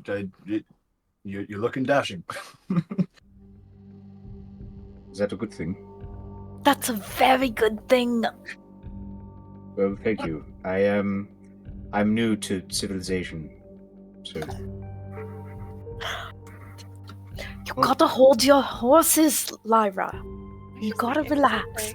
No, you can't assume just yet that this is going to happen. I like to imagine that Lyra is jumping happily, and behind her, like a stand in JoJo's Bizarre Adventure, stands Just this like- metallic man, arms crossed. Who you- This is my brother Calx. Nice to meet you, Calx. You are. How tall is Calx? He's very Like tall. 6'3", I believe. You are incredibly imposing. Calx, take off your helmet real quick. Oh, but I just met this guy. You want me to take off the helmet, know, the but- stuff? But you're What do I even wear the helmet for, Lyra? From Well, let me behind, at least ask the questions first. from behind Calx, I just poke my head around and like look up at him with like a grin on my face. I'm like, Take off the helmet, Calx. Why, and that's why are Sable. you asking about this, Skyler? Nice- All right. nice. First off, yeah. Do you use magic, Ignis? I've been known to, and some somewhat magical effects. Where did you learn your magic? Well, I'm mainly self-taught. I've always been relatively inquisitive, and I like to tinker with things. I actually was Rufus's creator. Like I'm not his father, but I'm more of his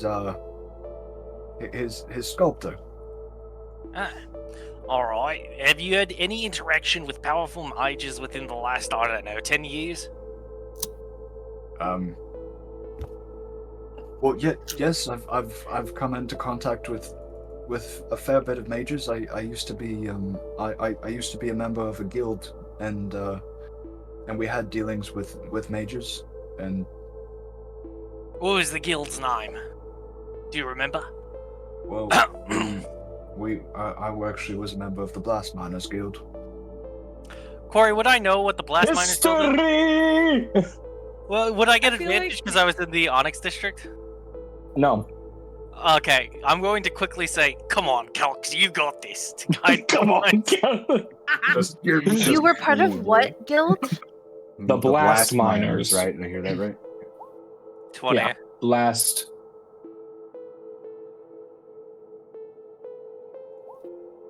The Blast Miners Guild, Calx. I'm gonna send this to you, and you can decide what to share. I will say that I would have noticeably, I would have like noticeably tried to be a little bit, like it came out a little bit more meek, or at least I'm trying to. Yeah, as if it's something you Are not can proud I of. insight check that meekness, Corey? Yes. Thank you. Shoes on still, because I have not declared that I put back on my shoes. I am gonna stomp on. I'm gonna stomp on Calx's foot, which is 13. fully covered in armor. Yeah, I'm like give me metal. just stomp. Yeah. You're just gonna hurt yourself. Yeah, absolutely. So I go to stop, like, you need to stop. You need to stop asking all these questions. Lyra, it's very important that I ask the questions. We've been here for like 2 minutes. Yeah, and we accepted on the team without any like interview or anything. We don't know who this person is. But I You thought didn't we know just saw who I Ignis in was. passing. I was Yeah, under the that's impression why he was I dead. asked you the questions. Wait, are you here to be a freelancer with us? But Yes, I was sent to join you. Oh, how strange. Well, I was asking for a team and being able to earn some coin, and I had a glowing recommendation. Everybody With that just- insight check, Yeah, Lysander. 13, by the way, not a 15. D- I did not guide myself. Oh my God! Well, you don't get anything then. Yeah. There is a certain mark of. It's not quite shame when he says blast miners, but he doesn't know how you'll react to that Okay. name. Okay. Do I know how old the Blast Miners Guild is? You would give an estimate that it's been a couple years. All right. And Blast Miner Guild, it was just involved in making weaponry, right? Yes, and a few other projects as well. All right. Okay. I mean, glad to have you on the team. Yes, we can use all the help we can when we're dealing with a dangerous mission like this. Have you been briefed on generally what we're going through? Vaguely, he We're investigating aggravated assault on You wouldn't have been, but hey, that was a pretty quick briefing that your teammates just filled you in on everything. that happened fast. Well, Yeah. that's good to know. What have you had success in your previous investigations? Buddy, we just got here. No, This is no, the we first- had. We're This is one the for first one. interview. We're doing great. We're 1 for 1. We caught the guy who did the last one. It was theft in the Petal Run, on Petal Petal Run Way. We're very green, Yeah. but so is Theft the and initiative. vandalism. So we've only completed one investigation so far. This is our Hey, second. And 100%. none of us is it died, great? so I think that's A++. It got for close us. there in the room with the barrels, especially with Skyler. She looked like she was about to bleed out. Yeah, Outside of that, we were fine. totally great. This is all Uh, very interesting, but we're missing the most important question. Oh yeah. Oh, should I take off my helmet? I Is that thought what you you did want? already. Did you not? I haven't done that yet. I was going to do it after the Oh, question. okay. Well, hold on. Sable What? Yes. Sable sheepishly looks down and realizes that she assumed Calx did and had sketched his face from memory. I slowly close my book and say, that can happen as soon as you'd like, but I must ask. Wait, did you already tell us your name? My memory's Oh, horrible. His name is I- Ignis. Ignis, amazing. You have the most gorgeous color of hair I think I have ever seen. Would you be all right with me, painting you? Would that be okay? I always like to check first because some people get a little weird by it, but it reminds me of coral at sunset, and I think it would be amazing in watercolor. Oh well, of course you can if you'd like. I'm sorry, I'm not a more interesting subject. What? Please, I have painted kelp for 13 hours total before. You are far more interesting, so don't you even worry about it. Thank you for your permission, and I will flip to the back of my book. I will write down your name, and I will put a check mark next to my category that says permission to sketch. Permission to sketch.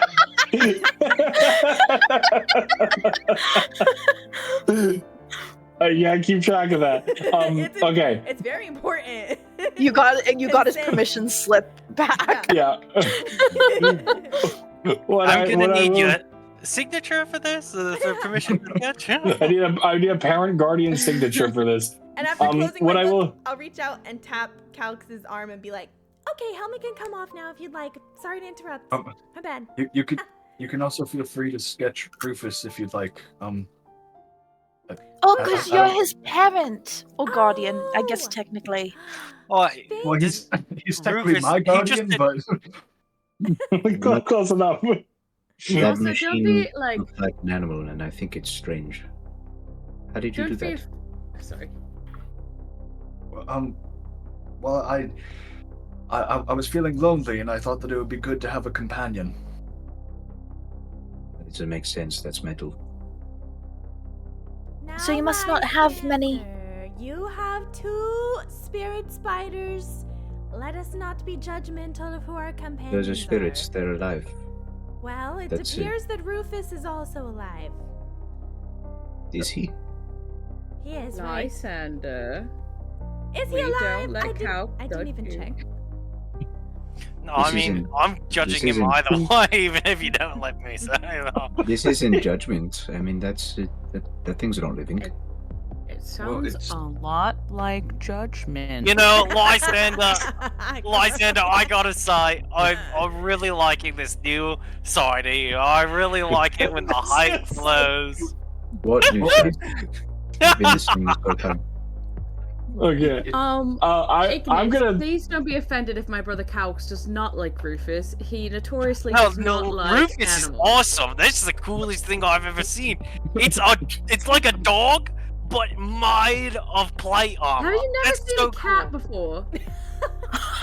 What's a- Ignis. There are cats that are this Oh. big.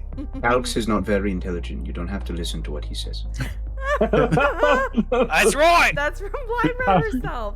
Anyways, what were we doing, Corey? Yeah. Did you have So Giles, what I would Giles. say at this point, once Ignis showed up, and Giles noticed that you guys were having like this little conversation of a new member joining, he was kind of like, oh, okay, thank. He's kind of thankful at the start and found a little bench to like rest on and be like, take like a little break. But now that he's been here for a while, he's getting anxious and is like, okay, I got to get back to work, guys. Can we hurry this up a little bit? Okay. Can I go up to Giles and can I? Well, first, I wanted to do one thing after hearing the lovely recollection of the events that happened. Yes. Can I try to investigate his wounds for anything remaining from the implement that did this to him? That would be more of a medicine check, but yes, you can. Karleigh! You taking my investigation roll? Karleigh No. astral projected out of her body. You're immediately out of the party. So medicine check. Yeah. So medicine. I was just medicine, yeah. Yeah, like there are literally only two parts to Karleigh's character. It's Investigating and being mean to Calx. No, it's investigation and accidentally murdering. Maybe this can be a character moment too. But upon like seeing what he is trying to do, can I aid him in any way? You can guide him. Yeah, that would make sense. Okay, I might do that. Like, I might just like come up to you and just be like, what are you looking for? Well, I want to look at the size of the bruises, and I want to see if they left behind anything. Good. That's smart. Yeah.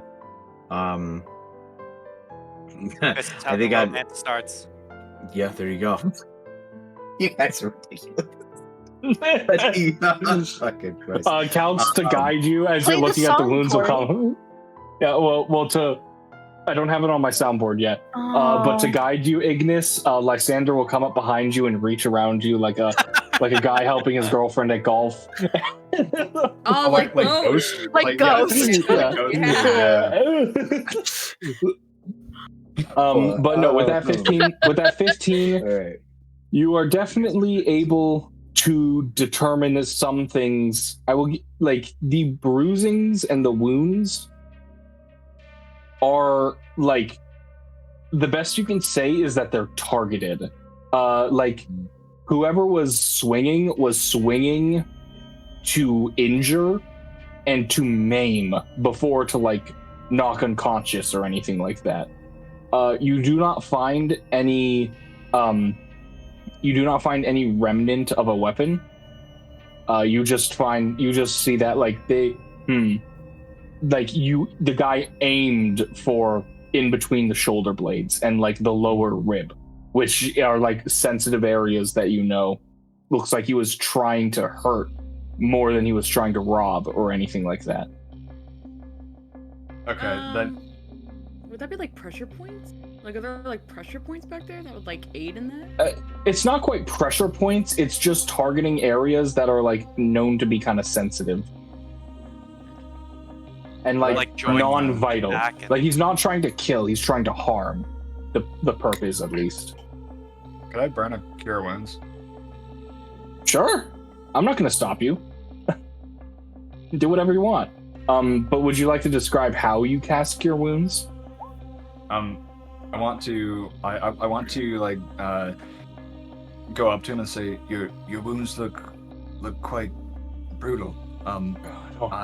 Maybe I can help you. I've had worse. It's okay. Please, you don't need to put on a face. And I want to like reach out my hand. Yeah. If he's like, I've had worse. You don't need to do anything like that. Can I just put my hand on his shoulder? Yeah. I'm not. Do I sound like I'm stopping you? Yeah. Well, I don't know. Yeah. I want to just like reach up and put my hand on his shoulder and cast Cure Wounds. Okay. And as you do, he winces, and as this dull like you don't cast it through an item or anything like that, do you? You just cast it on him? Yeah, just casting it on him. Yeah. This quick trick that you've learned, you restore some vitality to him, and he noticeably in relief after you do this. Thanks, I guess. He kind of oh man, that feels really good as a lot of the bruising and swelling dissipates. Ignis is out here to replace both Lyra and Lysander. Yeah, it's rough. Back it up. Let's go home, guys. No, while he's doing this, can I be behind Rufus just petting Rufus? Wait, is Rufus Sure. going to replace Calx? Yes. So after you heal Giles, he'll say, "All right, the place I was attacked was over this way," and he stands up, and he will start to lead you again down the street. As you walk, there's very much almost like this sense of kind of trepidity, I'll call it, to Giles as he walks. He's a prideful, confident man who, was recently just absolutely rocked. And as he walks through these streets, the more passively insightful of you may notice this has affected him. But he will walk down the street and will turn down this alley to the right, and it will show you down the way. It's just a quick, little slip of road between these two much bigger buildings. The buildings in question appear to be just two carpentry shops. Nothing really outstandingly of note about them. But as he walks down the alley, he will come to a point and he will gesture to it and he'll say, "This is where it happened." And you will see around the ground there are splinters of wood. There is dried blood on the ground. And it is, there was clearly a struggle here. You see scrapes against the cobblestones. You see, just clearly a sign of a struggle happened here. Lyra, you have a question. Yes, Giles, what are you working on? What's your quota? What do you have to reach? The quota, we had a buyer needs 32 pallets worth of Spongewood, and well, it's challenging work, but if we make the deadline, the pay will be worth it.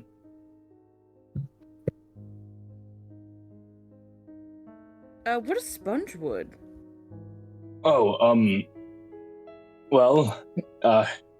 If you look about, not many trees left around Throtwin. Spongewood is a type of wood that is made from recycling sawdust and some gray sponge resin from the underwater mining operations into another usable form of wood. So recycled wood? Yes, it's recycled wood. What can you do with Spongewood? We sell it to people who need wood, don't need the best quality, and are willing to pay. You can use it to make some... Is it like highly What's that? flammable? Is it like highly flammable or something? No, it's just not What's quite the as strong. downside? It's not quite as strong, so it's often used in things like cheaper furniture, but it's not quite ready or designed to be used in things like construction.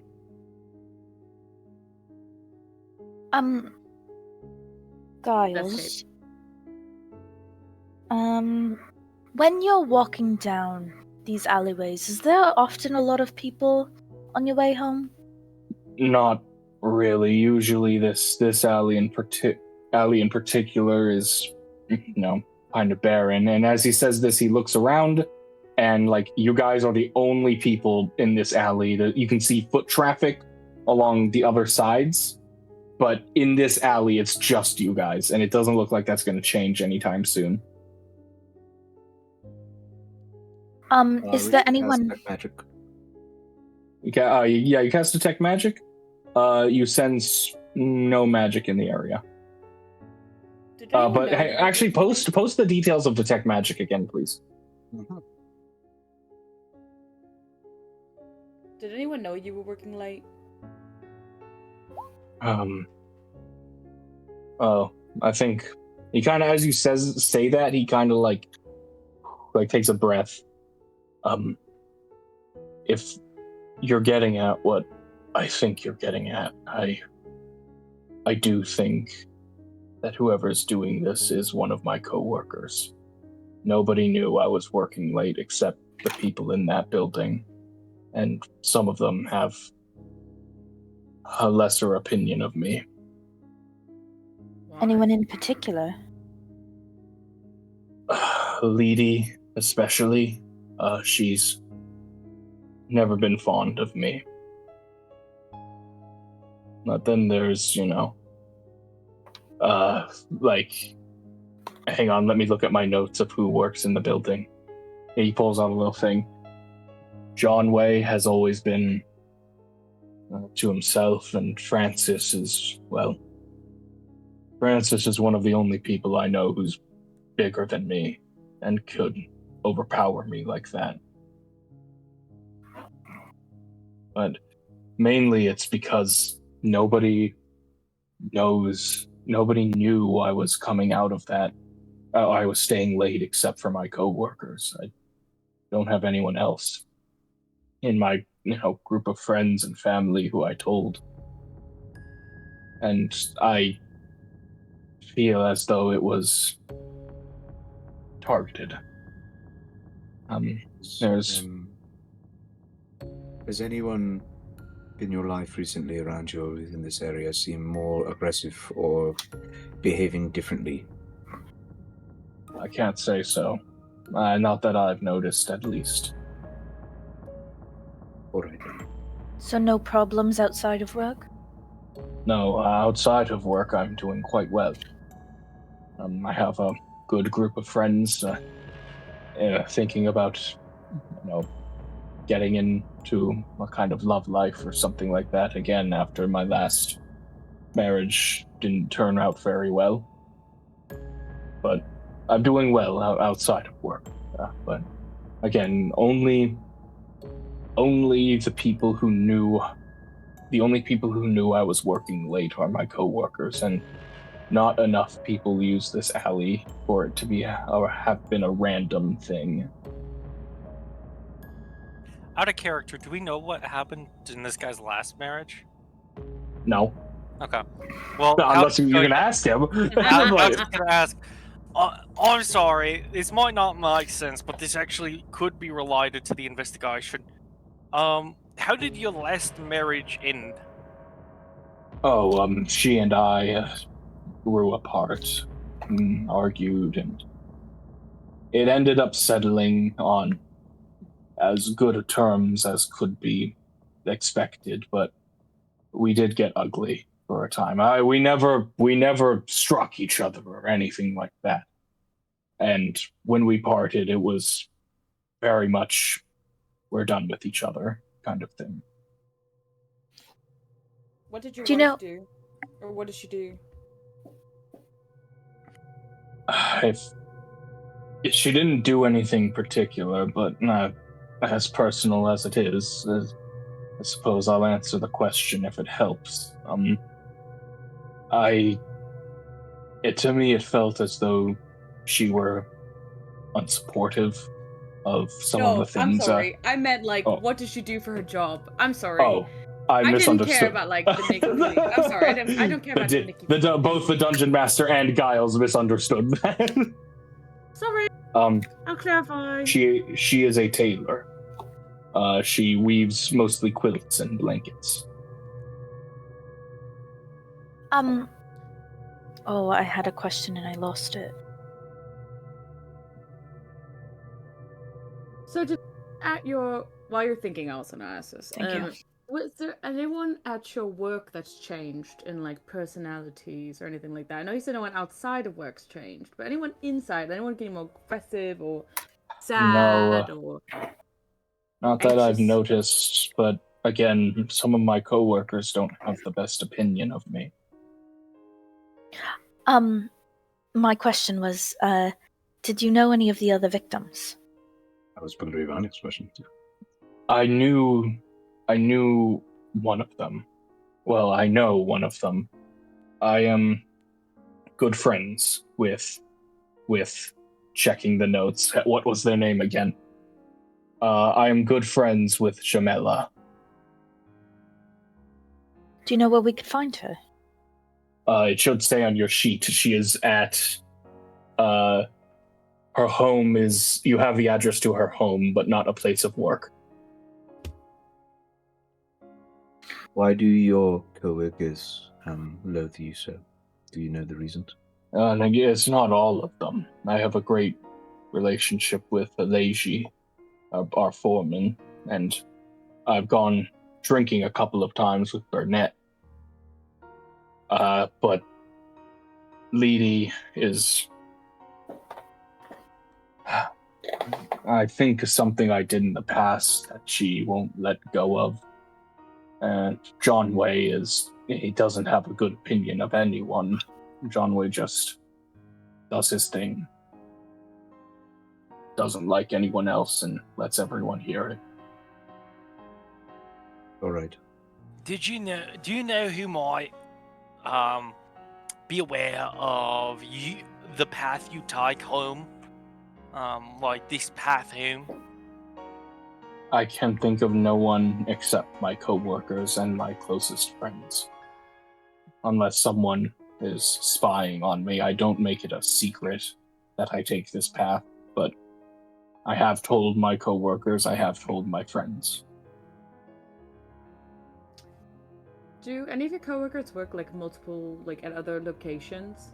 Like, do ever like people like different logging sites? Francis does. Francis, as large as he is, his work is greatly appreciated at another Spongewood shop, which he works there on the weekends.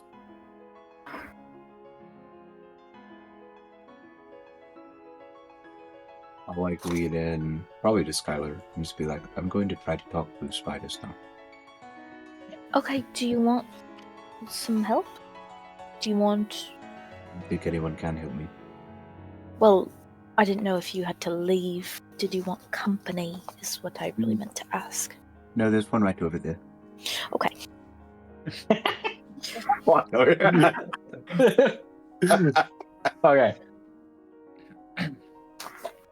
I would love to just investigate the crime scene. Okay. Unfortunately, Ignis beat you to it. Damn you, dude! Get out of here! I'm kidding. You Roll look me at investigation. You're just like, roll me you look at your investigation. hands and all the investigating you did, and you're found guilty. My God. Okay. I should have waited, been like, brother. As you look about, you definitely see, you can basically piece together, like, from the spatters of blood and from some of the debris and wreckage from where the struggle occurred, you can kind of like make out where Giles was attacked from, where the first strike landed and what happened after there. You can piece it together, and there is something incredibly off that you will notice. The attacker would not have had a very good place to hide. The only thing nearby from the area he would have attacked Giles from is like this piddly little, almost like garbage can that even you, Lyra, would have some trouble hiding behind and using to fully obscure your body. Yeah. There wouldn't have been a good place for the attacker to hide and then lay the ambush from. Can I also... You said that there were also shreds of, like, wood. Could that have been, like, some sort of, like, structure that had broken? Investigation. Can I give her the help action? Sure. Get that with a bandage, girl. Get it. Yeah! Hold on. Investigation. 18. No, was these appear muted. No. these appear to be like debris from signs of a struggle. They don't appear to be like tools used in the attack. I wanted to invest or what is it? Guidance that thing. That's why I was like, Okay, Oh. that's fine. All right. Anyone else want to do anything before we get to Lysander's chat with a nearby arthropod? Yeah, I want to talk to Ignis and be like, Ignis, do you have a very good grasp of looking for like footprints at scenes of crime?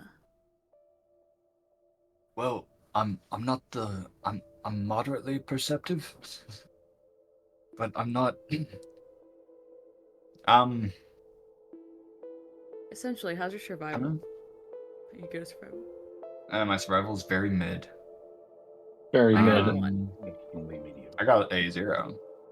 Okay, never mind.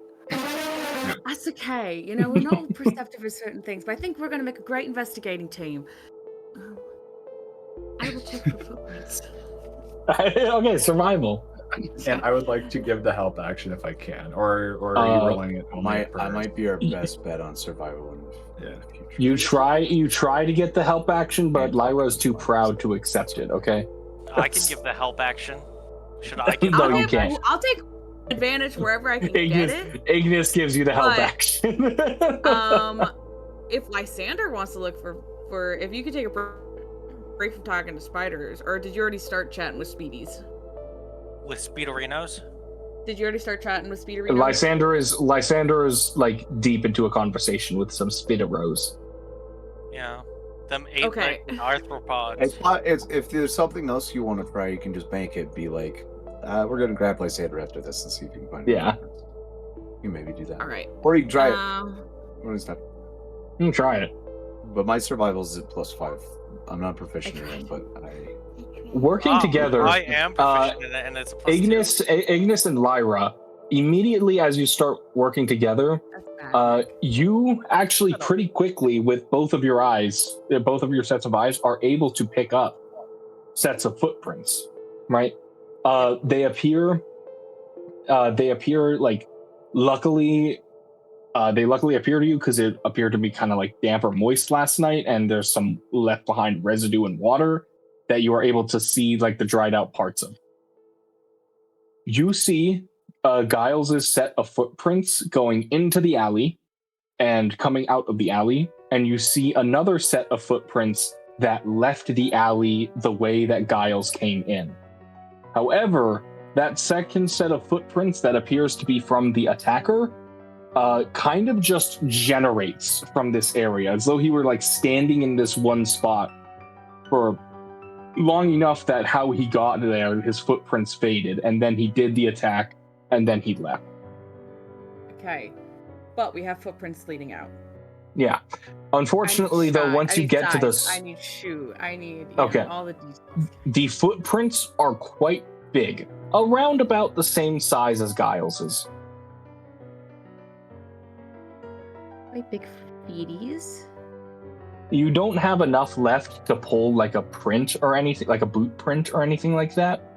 But large, about as large, maybe like a whisper bigger than Giles. It was just like a random thought. What if it's like themselves attacking themselves? You know, like what if a mirage of themselves just come up and just like... Yeah, no, it's the Spider-Man meme that's been happening. Anything else anyone would like to do before we get to a spidery talk? Alrighty. So, Lysander, you kind of have to get on top of this old crate and get like as high as you can, like on your tippy toes, to talk to this spider. But there is a spider who is speakable in this area. Hello, friend. I don't mean to disturb you, but I was hoping that you might help me figure out what happened here last night. I've not had anyone talk to me in ages. This is a blessing. In Oh. ages? What can I tell you? Wait, who spoke to you last? Oh, no one. I've been so lonely. I've waited so long to talk to someone. Right, well, I'm happy to talk to you. It's been, 2 months. I thought I'd never talk to someone before I died of old age. Alright, well, here we are. You're talking. It's a good thing. Last night, there was a man, that man, I'll point to him. He was attacked by someone. Did you see who and what it looked like? Brutal affair. I'm in my web. I'm eating a moth I caught. My own moth. Tasted terrible, but I'm eating it. You have to get past their fuzzy scales that look like hair. And then... I see that man coming down the alley, and then another man coming out the darkness hits him. It was mean. Darkness, how? Did he just appear? He just came out of the darkness and just hit him. Hit him with a big stick. Big stick with a rock on the end of it. Stick with the rock, okay. What did the rock look like? It was a big rock. Okay. Understood. Right. Stick with the rock. Were there any features? Did you see if it was a man or a woman that did this? He had a big stick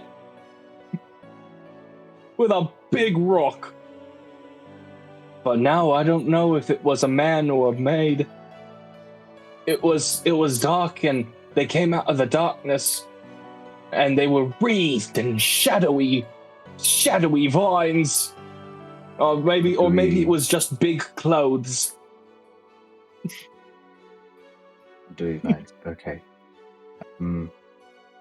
Were they wearing clothes? What did it look like? It was big, billowy, like that. Except there was a lot of it, and it was black, and it was big. All right. You didn't see their face at all? Maybe facial hair or... Nah, there's been a lot of... They had some kind of mask on, some kind of big cloth mask that covered their face. Was that also... Did it cover their face like this? Yeah. That's weird. A lot of people in masks going around. There's a lot of people in... Oh, that's right, we're wearing masks. Was it this mask that you saw? It was like it. It was big and it was made of cloth. That's not the mask that I have on, right, Corey? The spider is saying it looked similar to that mask. But he's not saying it was that mask exactly. All right. How large was the person attacking that mask? He was big. Smaller, bigger, big? Oh, he was bigger. No, he wasn't. He maybe might have been. It's hard to tell because he had all those clothes on. All those big, shadowy clothes. Again, still could have been a woman, not quite sure.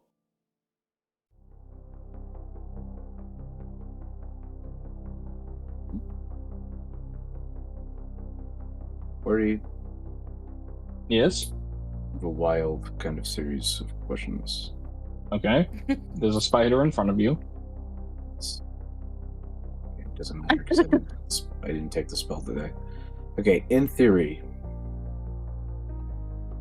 if I could use magic eventually, somehow, to peer into the spider's mind and see what he saw, could I then use that sight to cast Locate Object if I wanted to use the cloak? Can we do it because I would technically be familiar with the object then if I had seen it. No, the ruling that I have firsthand. Okay. Yeah, the ruling that I have is in order to be familiar with an object, you have to see it with your own eyeballs.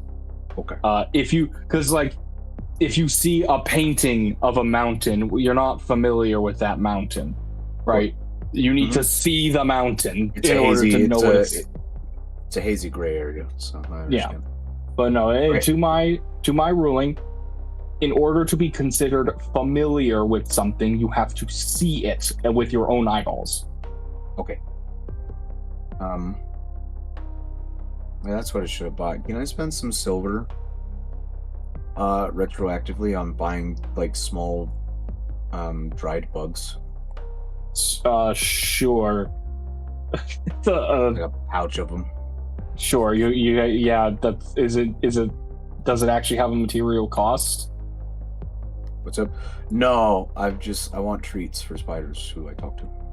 Oh, yeah, that's fine. Yeah, I'll just like reach up because I'm tall.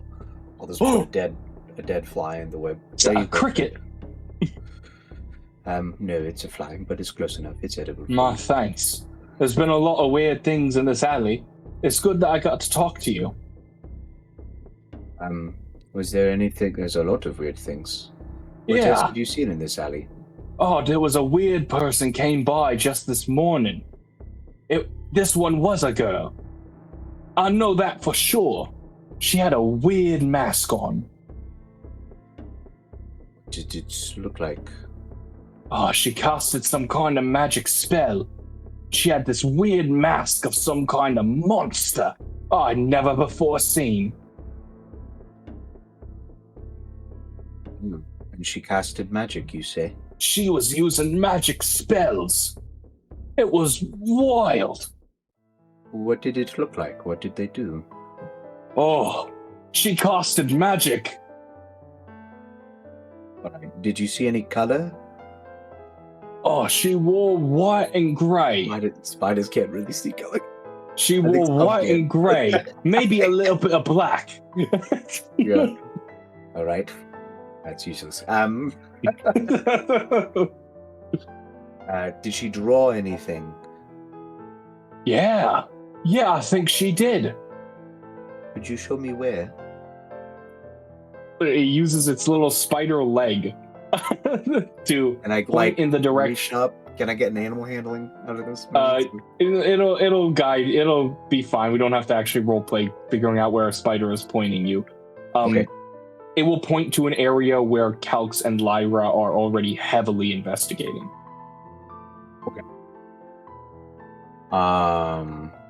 Because in my mind, she drew a ritual circle, and then a magical effect happened. And then, yeah, I can only think of one reason they would do that, which is to cover things up.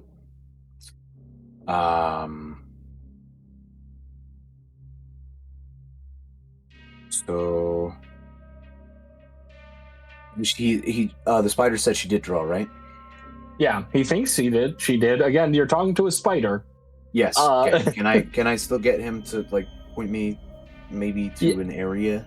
Did he? Yeah, the area of the attack is where the drawing. Okay, and can I maybe use perception to see if I notice anything that could be hidden either through magic or like physically with something? Yeah, you can do that. I will guidance myself. Holy shit. There, unfortunately, as you know, you have used your magical senses, you have cast for detect magic, and you peer deeply into the construction, looking for anything that resembles some kind of rune or writing, and unfortunately can't find any. So if she did draw something here, she either deftly erased it or it didn't stay. When she was done drawing it, Spider, I'm sorry, what is your name? Do you have one? My name? I met another spider named Jeremy. My name is Ed Zafir. Ed Zafir.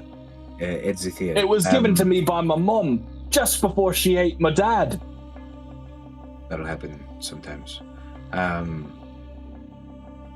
It's very common with your genus, actually. But then she ate my brother. That also happens a lot. Then she ate another brother of mine. She ate like 50 of them. It was pretty rough. It was good you got out when you could. Well, did anything change when she was done drawing? Did you see anything? Well, she drew her little thing. She drew her little thing, and then she sat there for some time, and then she left, and she went up. How? She went up. Like on top of the building? Up the wall? Yeah, she went up.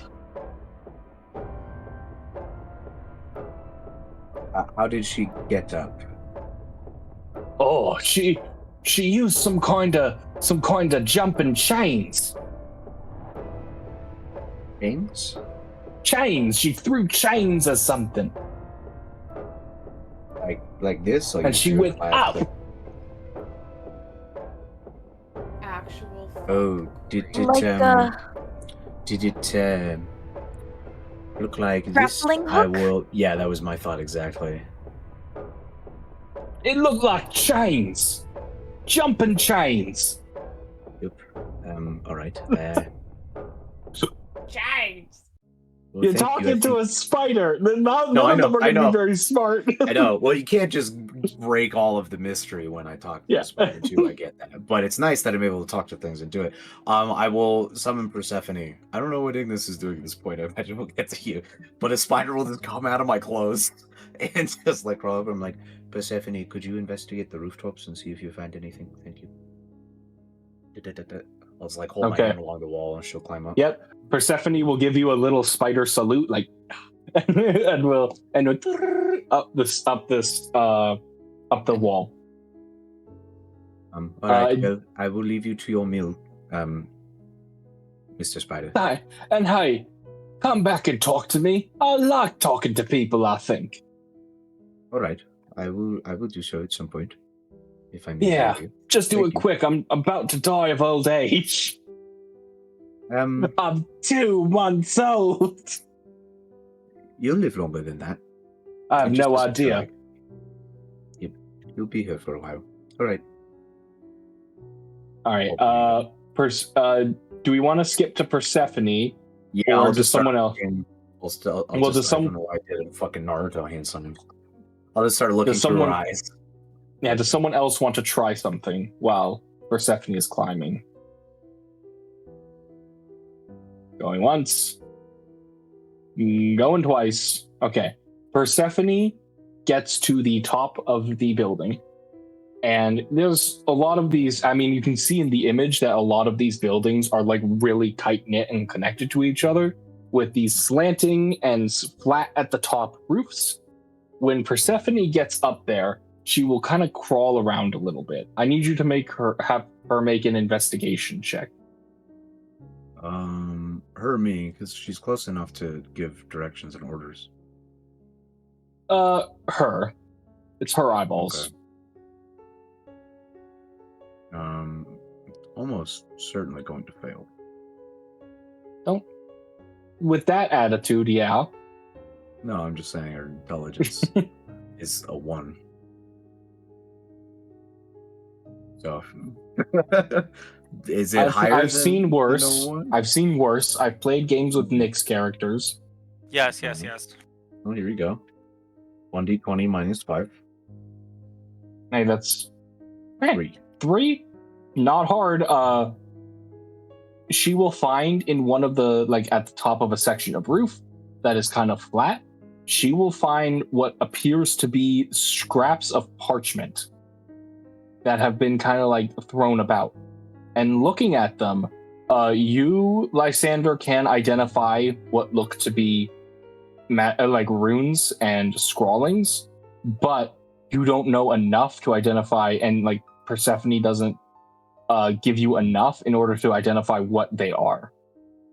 Oh, goodness. Persephone, grab those. Send them down. She'll grab it with her little pedipalps and like, and one by You one can use little herself pages, too, right? one Just by wrap one some around her little face. pages, little pages will rain down on you. Some of them torn, some of them not. Quick, catch this. This face, I start falling. All right. So, as everyone else looks at whatever they're looking at, you all notice that Lysander has gotten some weird scraps of parchment to fall from the sky. Can I wander over to Lysander and No. say, Yeah, and say, well, how did you make it snow? No, this isn't snow. This is paper. Why is there paper falling from on top of a building? Well, I sent one of my friends up on the building because she found this paper. Let me start. There's not one. Let me start from the beginning. So I spoke to a friend over there, and I point to like probably where what you would appear to be like nothing. Like I spoke to a friend over there, and I had a conversation with him, and he gave me details about what happened in this alley. There's another one, and he said that there was a woman that came by this morning who seemingly went up, which made me think there might be something on the roof. Looks like there was this paper here. I don't know what these runes are, though. And eventually we'll like collect enough of the pieces to maybe like start puzzling out. We've got quite a couple of them together. They appear to be scrawled with strange markings, with weird kind of like they're definitely words, but like little drawings that could be runes. I need you to tell me what languages you speak. I speak Druidic, Common, Sylvan, and Primordial. You too, Ignis. Common, Dwarvish, Gnomish, and Undercommon. Okay. Anyone else want to give me a shot at what they speak? Is that all now so far? Lyra knows Thieves' Cant, which Calx would recognize Thieves' Cant. I assume from Lyra. Is that possible? Is it Thieves' Cant? It is not Thieves' Canted. Okay. We'll say I'll just call over the group and be like, everybody, there's something written here. I don't know what it is. But Persephone found this on the roof. I'm eating a muffin. I'm eating a muffin. No, I hungry. But Sylvan and Primordial weren't it. Right, Corey? Anyone else want to shout out their languages? I mean, I sent mine in the roll 20. Oh, you did? My only language I is don't have my Dwarvish. languages. You don't know what languages you have? No. I don't. Well, you should probably written down either. Where are they? in the bottom. I know, Lyndsie. I know you have your languages written down Am I just blind as a bat? What the heck? as a sea cucumber. Yeah, for real. Like what? Well, I can try to take a look at it. What? You don't have languages? I don't know if we skipped that because I have comprehend languages, but I don't. Maybe. All he Well, has we'll are have to. ocean languages. Oh, yeah, you can't just whip out comprehend languages here in a second. Well, we'll have to figure that out later. So after Yeah, after session at some point we'll go over and figure out what languages you have. Can we do the same thing, Corey? No, not you. Oh! There's a one-time offer. You missed the sale. Yeah, you missed it. No. I will say you would probably have had to commit a comprehend anyway, so we'll just say that you don't know what language it is. Okay. Comprehend language is a ritual, right, Lyndsie? Yes. You don't use this So you take 10 minutes, and you will complete a ritual for comprehend languages. First things first, make an Arcana check on these pages in general. I will tell everybody what my friend told me about details and what they told us. Yeah. These runes, Sable, are very plainly divination-based. Divination and illusion-based. They don't appear to be ones that are specifically for a spell, as much as they are kind of like practice or honing in on something. with the comprehend languages cast, you will find small shorthand notes strewn about on these pages. Things like too much emphasis on the tail. Not enough information on the attack. Things like these very shorthand writings that are connected to these like discarded pages of attempted runic creation. Is tail spelt like Tail? Like an animal tail? Tale. Oh, okay. This just seems like a bunch of gibberish, like useless notes. It just seems like somebody like practicing a spell in school. There's nothing really like comprehensive about it. Where And were the these? runes. Do the runes look similar to like the primal runes, or in any way, shape, or form? Not at all. They're divination. There's somebody divination, knowledge, magic based around information and information gathering and intelligence, and the other one was illusion. Yes. Would I recognize anything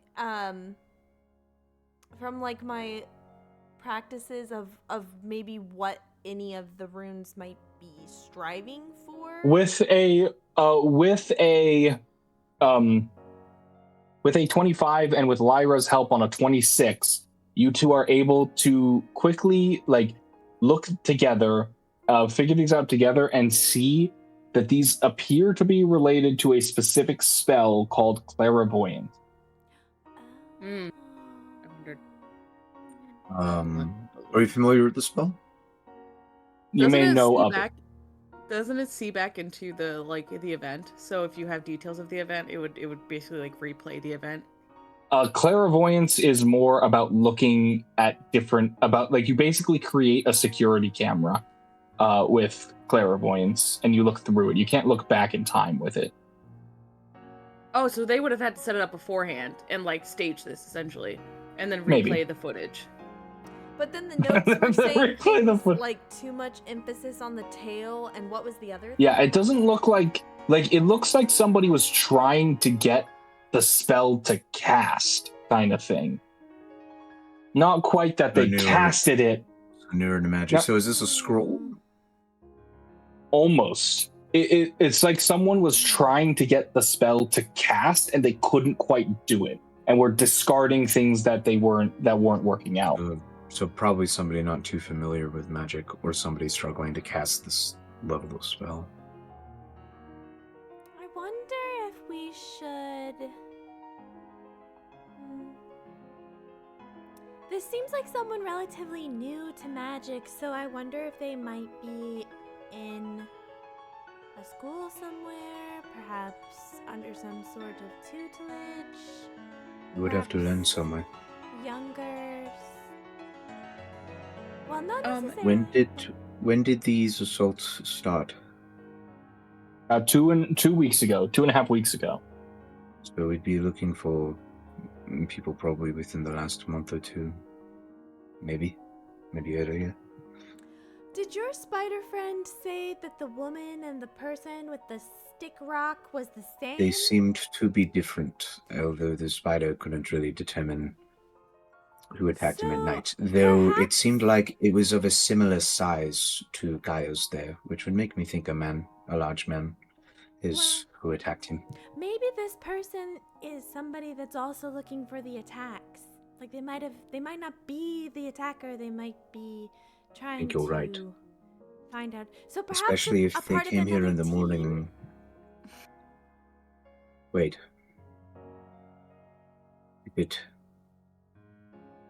If that spell can set up something that watches things and watches people, could that still be active around us? What? But it looks like it didn't go through. I don't think it worked. Well, you cast you cast detect magic and didn't detect anything. Would I have been able to detect any magic that was cast on the roof? Not on the roof, but there's nothing in the alley. Okay.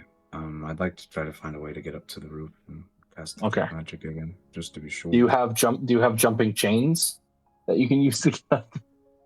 No, With time, I otherwise it's not fun. Characters have a climbing speed equal to half their move speed, so you will be able to find windowsills and areas to climb this roof, to climb this wall. Going through the house or something, get a ladder. Yeah. Yeah, or you could just do that. Be a lame person. You will get to the roof yourself, and if you cast detect magic up there, you will detect no magic. Okay. Well, my curiosity satiated. All right. It makes me think that maybe whoever cast this was looking for Giles and wanted to make sure that he was in a position that they hoped he was, and then maybe used illusion to hide themselves in a magical manner, as that was very clear based off of what the spider said, with shadows and tendrils, and that was how they suddenly appeared to attack Giles. Something to watch the space, and then something that would keep them hidden to attack. Maybe. I mean, perhaps, but if their spell of keeping an eye on the area did not work, then I don't know if they would feel as confident.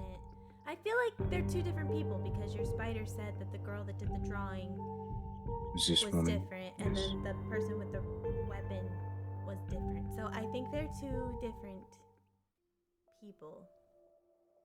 Maybe. I will also say, like, we won't Were know they helping until we each other? investigate the other people. Yeah, We won't. that's a very good point, Lyra. We probably should talk to other people. They might have seen some things.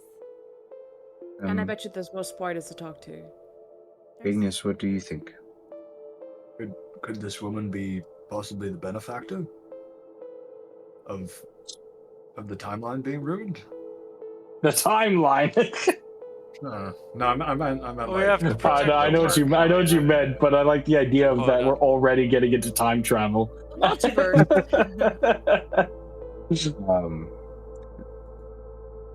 The deadlines. Yes. Oh, that's what you meant. I still don't understand Yeah, no, timelines. So I was like, I don't know, It's man. every Maybe minute I was like- multiverse. The TV Nice. is on her ass. I'm here. I'm here. All right. Maybe. I wonder if Maybe. we should There go... could be the instigator or somebody who wants this person to do the assaulting, or maybe they're looking for the person doing the assaulting. We don't know if they're hostile or friendly towards each other. I think that's the biggest question. But she Let's did cast talk about magic it. in this area. Yep. Do you think that maybe we need to keep Giles safe? Because he mentioned that his boss and he thinks that his co-workers might have it out for him. Great point, Skyler. I think Oh, so. you Yeah, I mean- think I don't know how we would keep him safe. maybe he needs Other to than transfer. spending time with him this entire time. Have we also determined at all of what any of these victims have in common? Like, No, not yet. No. I think we have We need to to see talk the to others. another one. I feel like perhaps we should start with the first attack. What was his? Who was? A good idea. Oh, give me 1 second. It was Towson, a human man. We should see if maybe Giles knows where this Talson is, and maybe we start there since that was the first. You one. have locations to find all of them. Okay. Well, You- maybe you- we you just don't go need for Giles. Talson.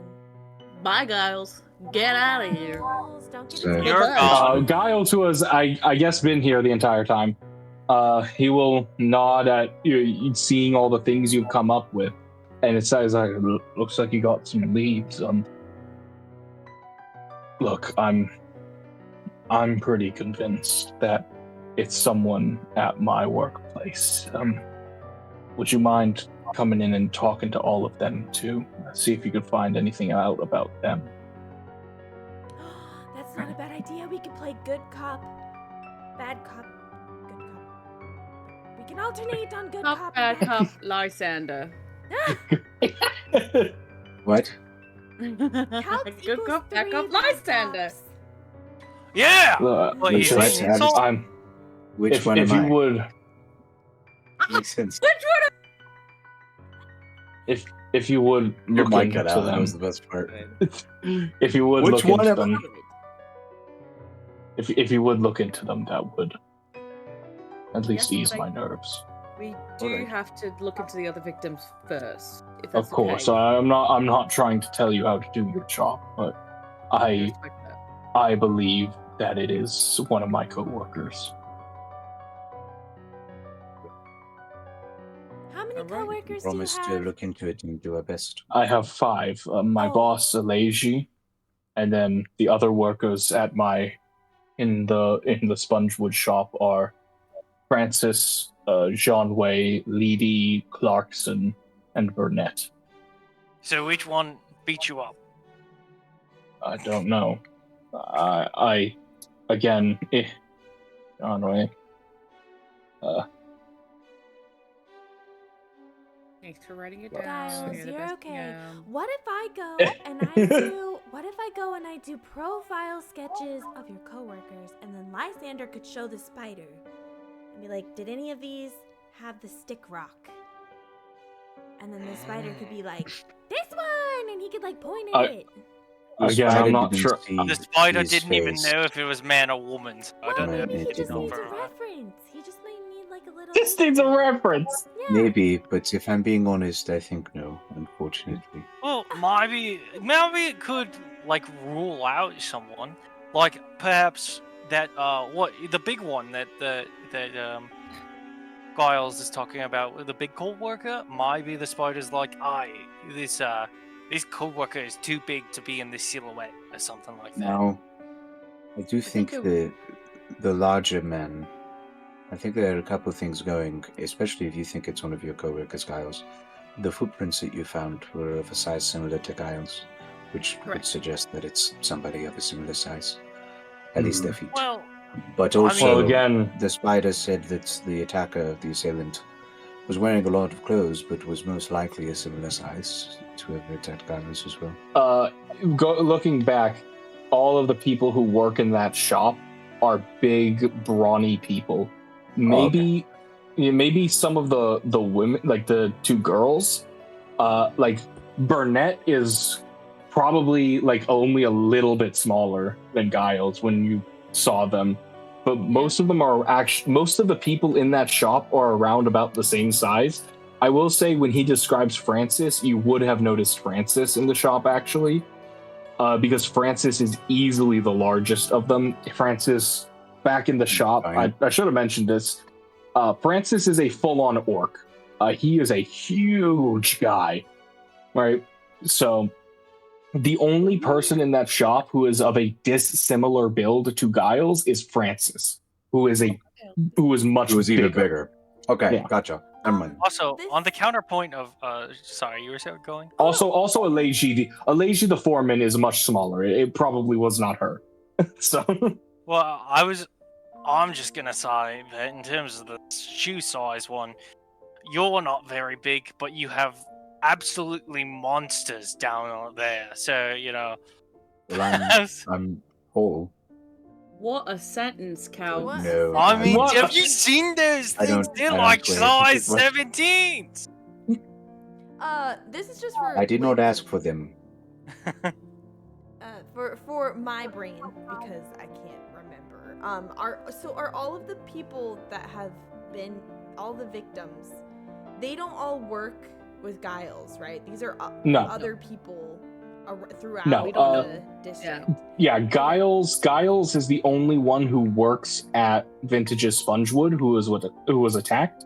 But Giles believes it was one of his coworkers because nobody else knew he was staying late that night, and the attack felt very targeted. Like, not enough people go through this alley for just a common mugger to be hanging out here. Giles feels like it is targeted against him, like he was singled out, and only his coworkers knew that he was staying late to that time. So he believes it was one of his coworkers. Okay. Well, I am a horrible interview because my memory is non-existent. So I think my time would be better used if I go and I'm gonna go draw those 5 people, because let's just say we go and interview the other people and they're like, yeah, I might have seen something, but I don't remember what they look like. Or like, I want to have profiles of the coworkers since Giles thinks it might be one of them. So I think that I would like to go and do that because that sounds more fun to me anyways. I don't know if one of you lovely people would like to come and be my bad cop to make sure that no one tramples me or ignores my request for a drawing. But if someone would like to come with me, I would love that. I can do it. Okay. Oh yeah, I would offer, but Skyler seems much better bad cop than me. So it's probably better that Skyler goes by, yeah. Go somewhere He's else. probably Yeah, no, far more Calx- intimidating you, intimidation-wise. Skyler is very intimidating. Yeah, she's Calx- way more intimidating than me. Yeah? You want to go talk to the first victim? Yeah, since Sable doesn't need a bad cop, I guess I will. Well, okay, listen, I never said I didn't need you. I just don't, I'm just, it's gonna be girl time, Skyler. Yeah. Yeah. If you want, I can switch. Why would No. you switch? You're the best bad cop. You're coming with Skyler, we are going to hang out together. Okay. Alright, Lyra, let's go! Okay. Where do you guys want to go? Oh, I'm following you. I can't- think I Calx can't. and I've got it. Do you guys maybe want to check out another victim? We could spread up faster. I mean, I suppose I could, but I don't think they would be responsive to me. Although, actually, this might be a good test. I will go on my own. I will speak to... No, was speaking to- Ignis can go with you. Oh, that's right. We have a new companion. I'm we so have a sorry. sixth man. Forgotten. I'll be like, yeah, no, I understand. I'm a little forgettable, and I'll just like look down. Well, it's not that you're forgettable. Oh, It's not that you're forgettable, Ignis. I just... Alright. We're not used to Alright. having the extra set of hands on board. Yeah.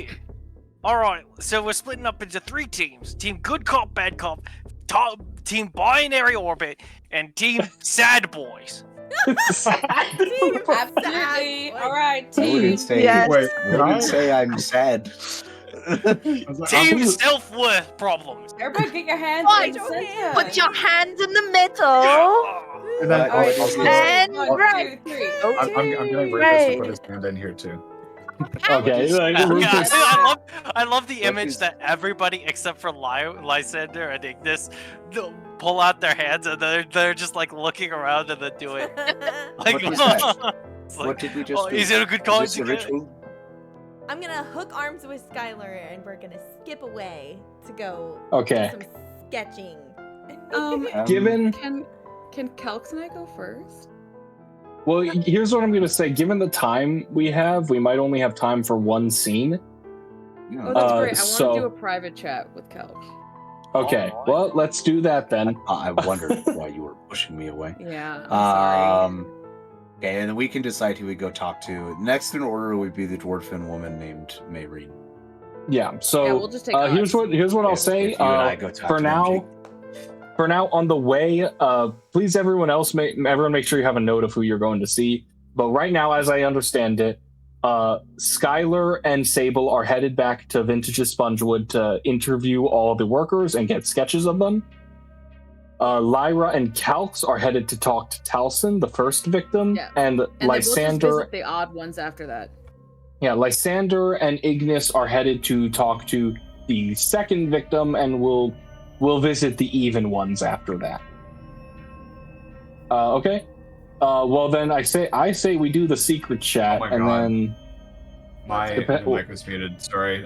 Is there any way that I could have Rufus go along with the girls so that they could get just in case they need to be slightly intimidating? I don't know how. Oh, you that don't know works. how intimidating Skyler is. Skyler is the bad cop. Slightly more intimidating. Bring Slightly Rufus. I more don't- I bad don't- We'll cop. take Rufus if you want to. I don't know how Rufus works.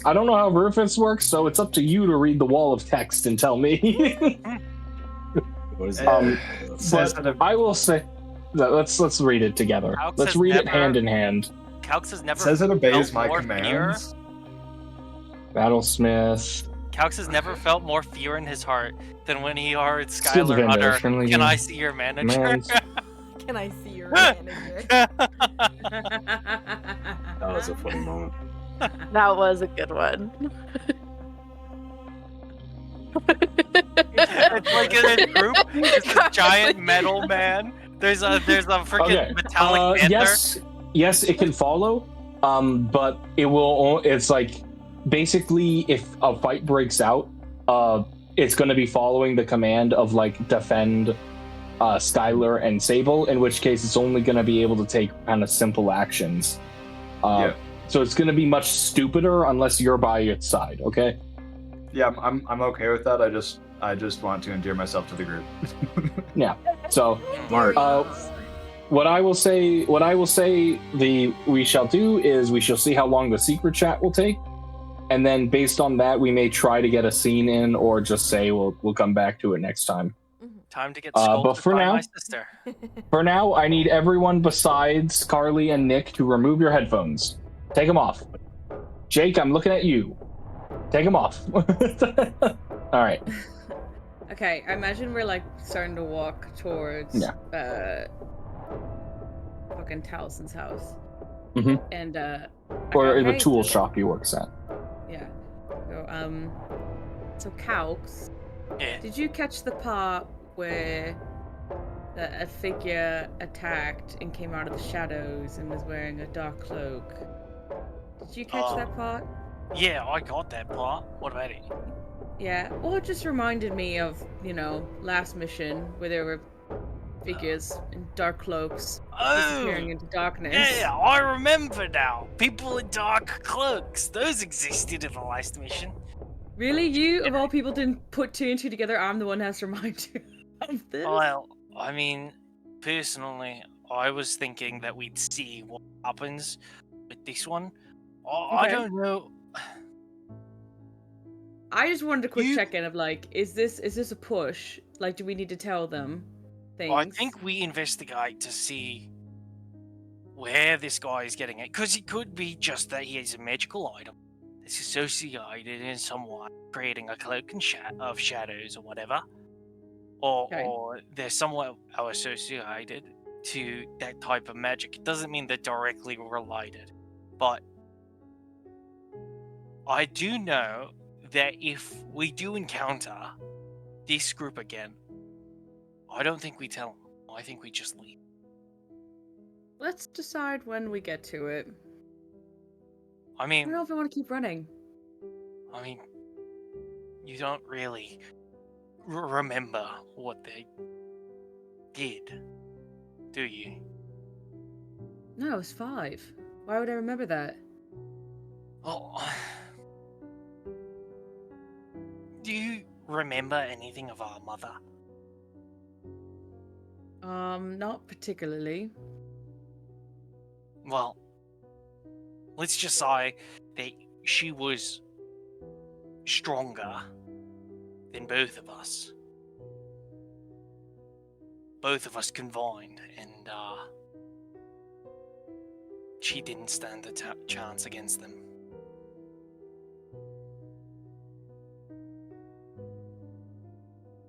Okay. Well, there's 6 of us. And maybe we can? I don't know. I don't think I just so. know that if we keep running and we keep hiding in fear, we're never going to live. I don't know. This isn't the discussion I But, wanted to have. I mean, I just wanted to say that I noticed it, and I wondered if you noticed this. No, yeah. I caught that, And- but I And don't besides, know. I got extra measures of protection. This ring of mind shielding will protect my race as well. So not only does it, so they can't magically tell if I'm a special person, A special little girl. special little person. They can't tell that. I don't know. All I can say is that you are worried that if we keep running, we won't be able to truly live, and I agree, but if we stop running, I don't think we'll even survive. What do we even That's what tell I'm them when we worried. leave? Tell them to get themselves out, I guess. Tell them to leave this kind of investigation. Try and warn them. They seem like nice people.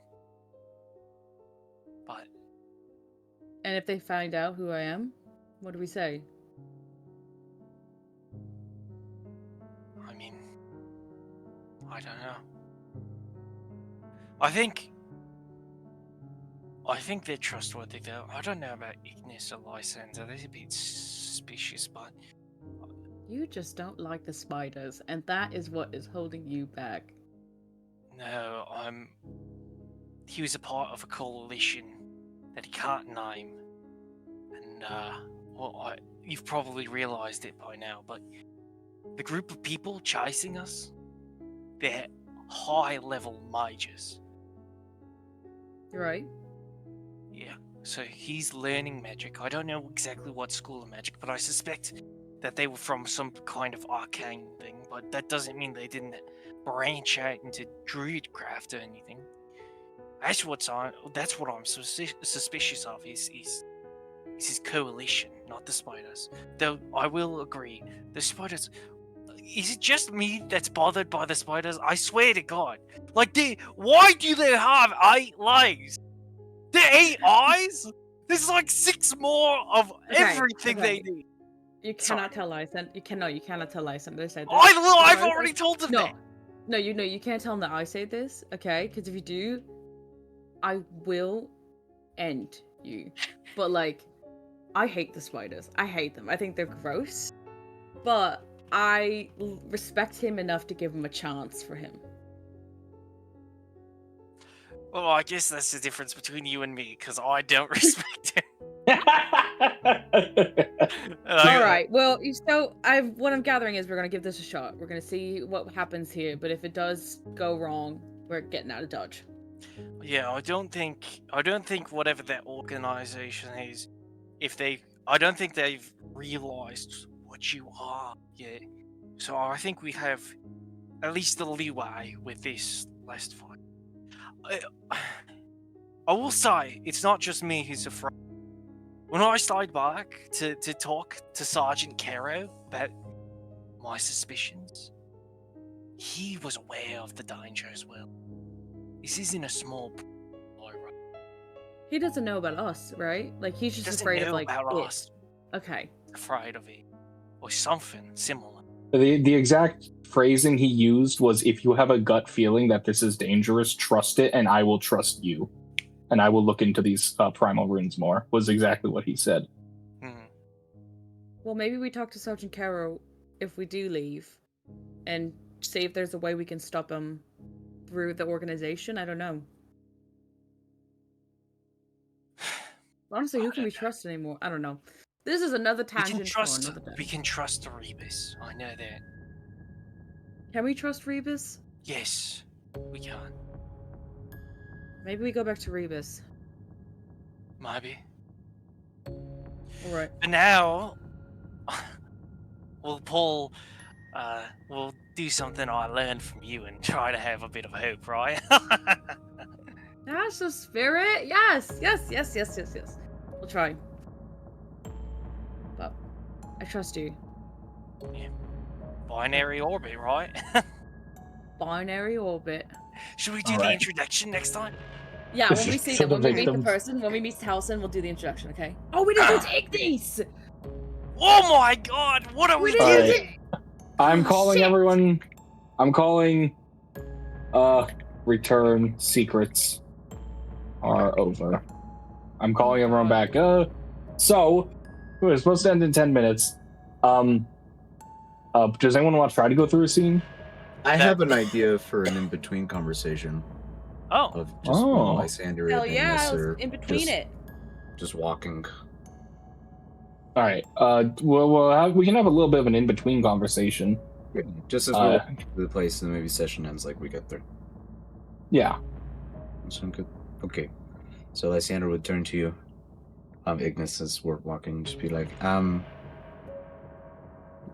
Well, I suppose I met you yesterday, but it's nice seeing you again. I had no idea that we would be working together.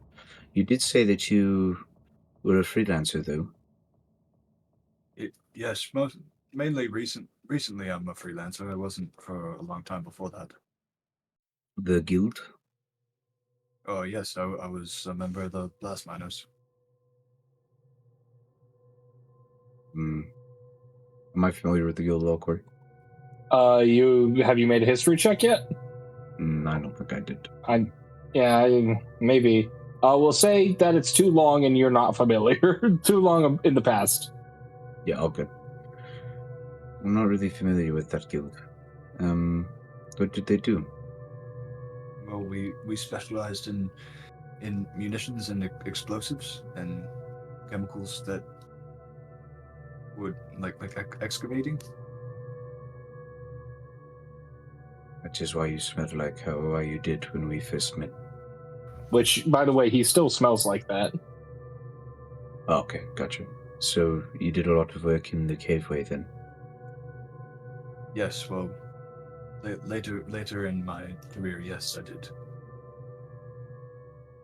All right. Well, I don't know if you saw earlier, but my magic, I think, a lot of people find unsettling. I saw you cast some magic, actually. I know the spell that you used. Oh yes, I'm happy that there's another healer in the party. Yes, it was a bit of a relief to see that, honestly, and now that you're going to be working together, because I was trying to keep everybody alive when the fighting started. And now we can do that together, which will be good. But, again, I don't know if you saw earlier, but I have a couple of friends. The main one you will see is Persephone. I'd like to show it to you, but don't freak out. Well, you were talking a lot about having friends, and I didn't know what they were, so I was a little more concerned. If I would be interested in seeing your friend. Okay. And then, like, suddenly you'll just see movement, like, through his shirt. And then just, like, crawling out of his arm sleeve would be a large... Corey, would you mind showing the token just so Jake can see? Yeah, no, I won't do that. Okay, thank you.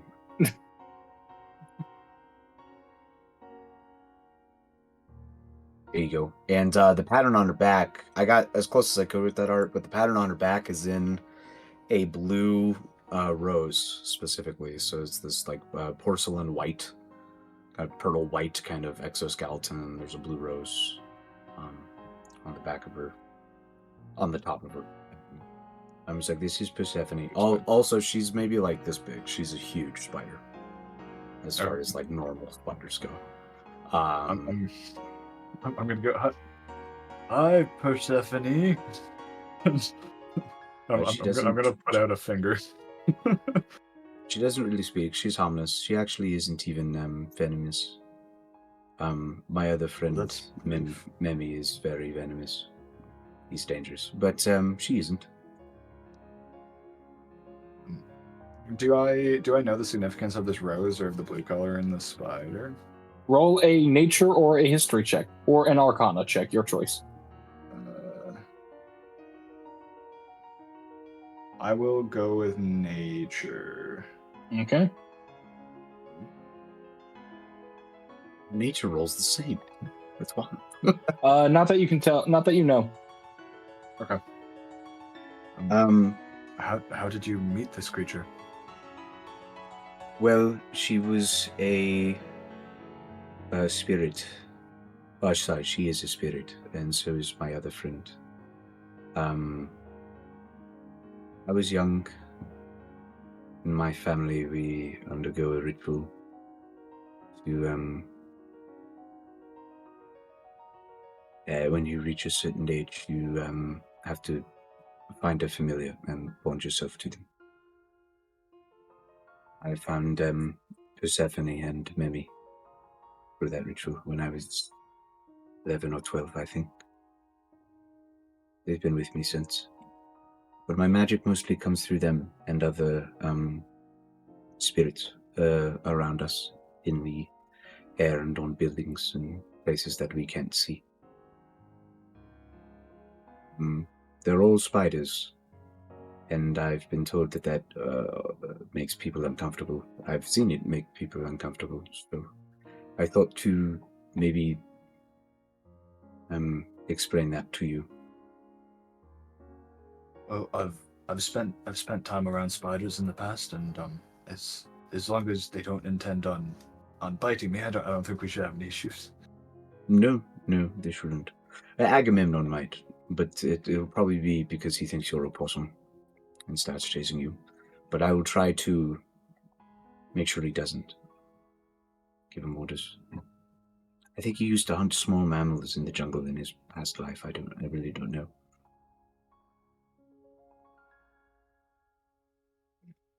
Well, He's thank quite large. So I know that you must have spent time in the caves as well. How did you know? How did you know of my past? It was smell. Smelled it before. That's how you smell. Hopefully not. Didn't realize that would let you. You seem quick-witted. Could you do me a favor? Yes, what is it? Could you not tell the others that you know that I spent time in Caveway? Yeah, yes, of course. Thank you. My family, that I'm no longer a part of, valued secrecy. I've learned in the latter years of my life. They raised me, and so out of respect, I don't want to betray that secret. And, everybody's entitled to their demons and their secrecy. All right. But yes, to answer your question, I grew up in the Caveway. That must not have been easy for you. I didn't know anything else. I learned about the city, I was educated, but I didn't understand people. I still don't. It's all new to me. But I didn't know anything else. It was fine. I grew up around large spiders. Some were very big. I'll point to a carriage. The first spider I met, Artemis, was about that size. She used to play with me when I was young. She grabbed me up in her webs and just unspooled me and whined me like I was a toy. It was a lot of fun. But then we got older, and my family started training me to do the things I know how.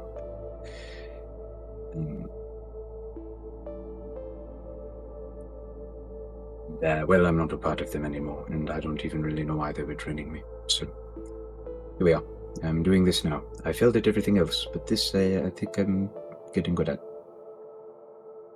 That's good. I'm glad that you're starting to find your place. Yes. Well, thank you. And if you could just keep that between us again, I would appreciate it. Yes, your secret is safe with me. Corey, can I roll insight? Do I believe? Yeah, sure. Roll insight. I'm not gonna. Let me do. You do you. Why would I stop you? Just in case you're just. Ignis, send to 13. me what your Send to me what your intentions are. As I check your character sheet real quick. I saw a new. I saw a new way of doing this, where you don't belay whether or not it's a deception or not. You don't go roll deception if it is. You just use passives, and you. That's pretty neat. Makes sense.